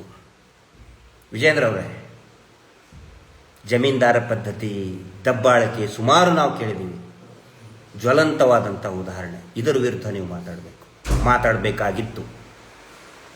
ನಿಜವಾದ ರಾಜಕೀಯ ಮುತ್ಸದಿ ಇರೋದು, ಜನನಾಯಕ ಇರೋದು, ಜನರ ಪರವಾಗಿ ಮಾತಾಡೋದು. ಯಾಕೆ ಇವತ್ತು ಸಿದ್ದರಾಮಯ್ಯನವರ ಪರವಾಗಿ ಅನೇಕ ಬಿಜೆಪಿ ಕಾರ್ಯಕರ್ತರು ಹೋದ್ರಿ, ಬಜರಂಗ ದಳದಲ್ಲಿ ಇದ್ದವರು. ಯಾಕಂದ್ರೆ ಎಲ್ಲ ಬಜರಂಗ ದಳದಲ್ಲಿ ಇದ್ದವರು ಹಿಂದುಳಿದ ವರ್ಗದವರು, ದಲಿತ ಸಮುದಾಯದವರು, ಗಿರಿಜನರು. ನೀವು ಮಾಡ್ತಾ ಇರುವಂತ, ನೀವು ಅಂತ ಹೇಳಿದ್ರೆ ಪರ್ಟಿಕ್ಯುಲರ್ ನಿಮಗನ್ನ ಇಷ್ಟ ನಾನು ಹೇಳ್ತಾ ಇಲ್ಲ, ಇಡೀ ಬಿಜೆಪಿ ನಾಯಕರು ಮಾಡ್ತಾ ಇರುವಂತ ಢೋಂಗಿತನಕ್ಕೆ ಬೇಸತ್ತು ಎಲ್ಲರೂ ಕೂಡ ಸಿದ್ದರಾಮಯ್ಯನವ್ರ ಪರವಾಗಿ ಇವತ್ತು ಹೋಗ್ತಾ ಇದ್ದಾರೆ. ನಾವು ಸಿದ್ದರಾಮಯ್ಯನವರ ಮುಂಚಿಂದ್ರೆ ನಾನೇನು ಕಾಂಗ್ರೆಸ್ ಮನ್ ಅಲ್ಲ. ಆದರೆ ಇಂಥ ಪರಿಸ್ಥಿತಿ ಬಂದಿದೆ ಅಂತ ಹೇಳಿದ್ರೆ ಇವತ್ತು ಸಿದ್ದರಾಮಯ್ಯನವ್ರನ್ನ ನಾವೇ ಮೆಚ್ಚಿಕೊಳ್ಳುವಂಥ ಪರಿಸ್ಥಿತಿ ಬಂದಿದೆ. ಯಾಕಂದ್ರೆ ಅವರು ತಗೊಳ್ತಾ ಇರುವಂಥ ಒಂದೊಂದು ನಿರ್ಣಯನೂ ಕೂಡ ಜನರ ಸಾಮಾನ್ಯರ ಪರವಾದಂತಹ ನಿರ್ಣಯಗಳು ತಗೊಳ್ತಾ ಇದ್ದಾರೆ. ಕೈ ಜೋಡಿಸಿ ಅವ್ರ ಜೊತೆಗೆ, ಈ ಪ್ರಕರಣದಲ್ಲಿ ಕೈ ಜೋಡಿಸಿ ಹೋಗಿ ಸಿದ್ದರಾಮಯ್ಯನವ್ರ ಚೇಂಬರಿಗೆ ಹೋಗಿ ಕೇಳಿ. ರಿಪೋರ್ಟ್ ಇದ್ದಿದ್ದನ್ನ ಇನ್ವೆಸ್ಟಿಗೇಷನ್ ಮಾಡಲಿ ಅಂತ ಹೇಳಿ. ಆನೆ ಮಾವುತನ ಕೇಸು, ಸಿಬಿಐ ಇದ್ದಿದ್ದನ್ನ ಸಿಬಿಐ ಅಮಿತ್ ಶಾ ಅವರ ಹತ್ರ ಹೋಗಿ ಚಾಲನೆ ಒಳಗೆ ತಗೊಂಡು ಬನ್ನಿ. ದಯವಿಟ್ಟು ಅಷ್ಟು ಮಾಡಿ. ನಿನ್ನೆ ಆಗಿದ್ದೇನು, ಕೋಟ್ಯಾಂತರ ರೂಪಾಯಿ ತರಿಸಿ ಸುರಿದು ನಮ್ಮನ್ನು ಬಯಸಬೇಕು, ಷಡ್ಯಂತ್ರ ಅಂತ ಹೇಳಬೇಕು. ಕೊನೆಗಾಗಿದ್ದೇನು, ಸೌಜನ್ಯ ಮನೆಗೆ ಹೋದ್ರಿ, ಇಡೀ ದೇಶದ ರಾಜ್ಯದ ಜನ ನಿಮ್ಮನ್ನೇ ಟೀಕೆ ಮಾಡುವಂಥ ಪರಿಸ್ಥಿತಿ ಬಂತು. ಯಾಕಂತ ಹೇಳಿದರೆ ಅದು ಧರ್ಮಸ್ಥಳ, ಶ್ರೀ ಕ್ಷೇತ್ರ ಧರ್ಮಸ್ಥಳ. ಮಂಜುನಾಥ ಸ್ವಾಮಿ, ಅಣ್ಣಪ್ಪಯ್ಯ ಸ್ವಾಮಿ ಇದ್ದಂಥ ಸ್ಥಳ, ಅವರ ಆಶೀರ್ವಾದದಿಂದ ಅವರ ಕ್ಷೇತ್ರ ಇರುವಂಥ ಸ್ಥಳ ಬೆಂಕಿ. ವಿಜೇಂದ್ರ ಅವರೇ, ಅದು ಬೆಂಕಿ. ಅಲ್ಲಿ ರಾಜಕೀಯದ ಡ್ರಾಮಾ ನಡೆಯಲ್ಲ. ದೇವೇಗೌಡರಿಗೇನು ಅವ್ರಿಗೇನು ಗೊತ್ತಿಲ್ವಾ? ಅವ್ರು ಬರ್ಬೋದಾಗಿತ್ತಲ್ಲ. ಸಿದ್ದರಾಮಯ್ಯನವರು ಯಾಕೆ ಅಂದರೆ ತನಿಖೆ ಆಗಲಿ ಅಂತ ಹೇಳಿದರು? ಅವ್ರಿಗೇನು ಗೌರವ ಇಲ್ವಾ? ಯಡಿಯೂರಪ್ಪನವ್ರ ಗೌರವ ಇಲ್ವಾ? ಎಲ್ಲರಿಗೂ ಗೌರವ ಇದೆ. ಅಷ್ಟೇ ಅಲ್ಲ, ಅದರ ಶಕ್ತಿ, ಕ್ಷೇತ್ರದ ಮಹಿಮೆ ಎಲ್ಲ ಪ್ರಬುದ್ಧ ರಾಜಕೀಯ ನಾಯಕರುಗಳಿಗೆ ಇದೆ. ಶಕ್ತಿ ಅದು. ಧರ್ಮಸ್ಥಳಕ್ಕೆ ಬರುವುದು ಆಣೆ ಪ್ರಮಾಣ ಮಾಡೋದಕ್ಕೆ ಬರ್ತಾರೆ ಹೊರತು ರಾಜಕೀಯ ನಾಯಕರು ದಂಡು ಕಡ್ಕೊಂಡು ಅಲ್ಲಿ ಜೈಕಾರ ಘೋಷಣೆ ಕೂಗಿದಿರಿ ನಿನ್ನೆ. ಇದು ನಿಮ್ಮಂತ ಅವಿವೇಕಿಗಳು ಯಾರು ಇಲ್ಲ. ನೀವು ಅಂತ ಹೇಳಿದ್ರೆ ವಿಜೇಂದ್ರ ಅವ್ರಿಗೆ ಇಷ್ಟೇ ನಾನು ಹೇಳ್ತಾ ಇದ್ದಲ್ಲ, ರಾಜಕೀಯ ಘೋಷಣೆ ಕೂಗ್ತಾ ಇದ್ರಲ್ಲ ಅವ್ರಿಗೆ ಹೇಳ್ತಾ ಇದ್ದೀನಿ ನಾನು. ರಾಜಕೀಯ ನಾಯಕರಿಗೆ ಜಯವಾಗಲಿ. ಮಂಜುನಾಥ ಸ್ವಾಮಿಯ ಕ್ಷೇತ್ರಕ್ಕೆ ಬಂದು, ಅತ್ಯಂತ ಪವಿತ್ರ ಕ್ಷೇತ್ರಕ್ಕೆ ಬಂದು ರಾಜಕೀಯ ನಾಯಕರಿಗೆ ಒಂದು ಜೈಕಾರ ಹಾಕಿ ಅತ್ಯಾಚಾರಿಗಳ ರಕ್ಷಣೆಗೆ ಮಾಡ್ತಾ ಇದ್ರಲ್ಲ. ಇವ್ರು ಏನು ಹೇಳ್ತಾ ಇದ್ರು, ಅಟ್ಲೀಸ್ಟ್ ಅದನ್ನಾದ್ರೂ ಯೋಚನೆ ಮಾಡಬೇಕಾಗಿತ್ತು. ಇವ್ರು ಹೇಳ್ತಾರೆ ಏನೋ ಒಂದು ಥೇರಿ ಕ್ರಿಯೇಟ್ ಮಾಡಿಬಿಟ್ಟಿದ್ದಾರೆ. ಈಗ ಧರ್ಮಸ್ಥಳಕ್ಕೆ ಎದಕ್ಕೆ ಬರ್ತಾರೆ ಅಂತ ಅಂದ್ರೆ ಮೋಕ್ಷ ಸಿಗುತ್ತೆ, ಧರ್ಮಸ್ಥಳ ಬಂದು ಸತ್ ಬಿಟ್ರೆ ಮೋಕ್ಷ ಸಿಗುತ್ತೆ ಅಂತ ಹೇಳಿ. ವಿಜೇಂದ್ರ ಅವರೇ, ದಾಖಲೆ ಕೊಡ್ತೀನಿ, ತೋರ್ಸಾಗಿದೆ, ಟಿವಿ ಚಾನಲ್ ಅಲ್ಲಿ ಬಂದಾಗಿದೆ, ಎಲ್ಲಾ ಕಡೆನೂ ನಾವು ಕೊಟ್ಟಿದ್ವಿ. 10 ವರ್ಷದ ಹುಡುಗಿಯ ಶವ ಇದೆ, 15 ವರ್ಷದ ಹುಡುಗಿಯ ಶವ ಇದೆ. 10 ವರ್ಷದ ಹುಡುಗಿ ಮೋಕ್ಷ ಸಿಗಲಿ ಅಂತ ಬಂದು ಸಾಯ್ತಾಳ? ಉತ್ತರ ಕೊಡ್ರಪ್ಪ ಯಾರಾದ್ರು. ಹುಡುಗಿಯರ ವಯಸ್ಸು ಎಷ್ಟು? 10 ವರ್ಷದ ಹುಡುಗಿ. ಆನ್ ರೆಕಾರ್ಡ್ ಇದೆ. ಅವತ್ತಿಂದನೇ ದಫನ್ ಮಾಡಿದ್ದಾರೆ. 10 ವರ್ಷದ ಹುಡುಗಿ, 15 ವರ್ಷದ ಹುಡುಗಿ, 20 ವರ್ಷದ ಹುಡುಗಿ ಮೋಕ್ಷ ಸಿಗುತ್ತೆ ಅಂತ ಬಂದ್ ಸತ್ರ. 20 ವರ್ಷದ ಹುಡುಗಿ, 10-12 ವರ್ಷದ ಪ್ರಾಯದ ಹುಡುಗಿ. ಏನ್ ಮಾತಾಡ್ತಾ ಇದ್ದಾರೆ ಇವರು? ಕೇಳಕ್ಕಾಗಲ್ವ ನಿಮಗೆ ಇದನ್ನ? ಬರೀ ಒಂದು ಸುಳ್ಳು ತೇರಿ ಸುಳ್ಳು ಹೇಳಿ ಆ ಒಂದಿಷ್ಟು ಚಾನೆಲ್ಗಳ ಮುಂದೆ ಬೊಗಳಿಸಿ. ವಿಜೇಂದ್ರ ಅವರೇ, ದಯವಿಟ್ಟು ಅಧ್ಯಯನ ಮಾಡಿ. ನೀವು ಕರೆದ್ರೆ ನಾವು ಮಹೇಶ್ ಶೆಟ್ಟಿ ತಿಮ್ಮರೋಡಿ ಇಡೀ ನಮ್ಮ ಹೋರಾಟ ಸಮಿತಿಯವರು ಬಂದೇ ಬರ್ತೀವಿ. ಕಾಂಪ್ರಮೈಸ್ ಆಗೋದಕ್ಕಲ್ಲ, ಇವ್ರನ್ನ ಶಿಕ್ಷೆಗೆ ಒಳಪಡಿಸೋದಕ್ಕೆ. ನಿನ್ನೆ ಇಷ್ಟ ದಿನ ಸರ್ಕಸ್ ಮಾಡಿದ್ರಲ್ಲ, ಕೊನೆಗೆ ಬಿದ್ದಿದ್ದು ಏಟ್ ಯಾರಿಗೆ? ಷಡ್ಯಂತ್ರ ಅಂತ ಷಡ್ಯಂತ್ರದ ಭಾಗ ಆಗಿರುವಂತಹ ನಿಮ್ಮ ಈ ಬೋಗಸ್ ಟೀಮಿಗೆ ಗೊತ್ತಿರಲಿ, ಇದು ಸೌಜನ್ಯ ಶಕ್ತಿ. Justice for Soujanya. ಎಲ್ಲರಿಗೂ ಕೂಡ ಸೌಜನ್ಯಳಂತೆ ಸತ್ತಂತಹ, ಅತ್ಯಾಚಾರಕ್ಕೆ ಒಳಗಾಗಿ ಅಮಾನುಷವಾಗಿ ಹತ್ಯೆ ಆದಂತಹ ಎಲ್ಲರಿಗೂ ಕೂಡ ನ್ಯಾಯ ಸಿಗಲಿ. Justice for Soujanya. ನಮಸ್ತೆ.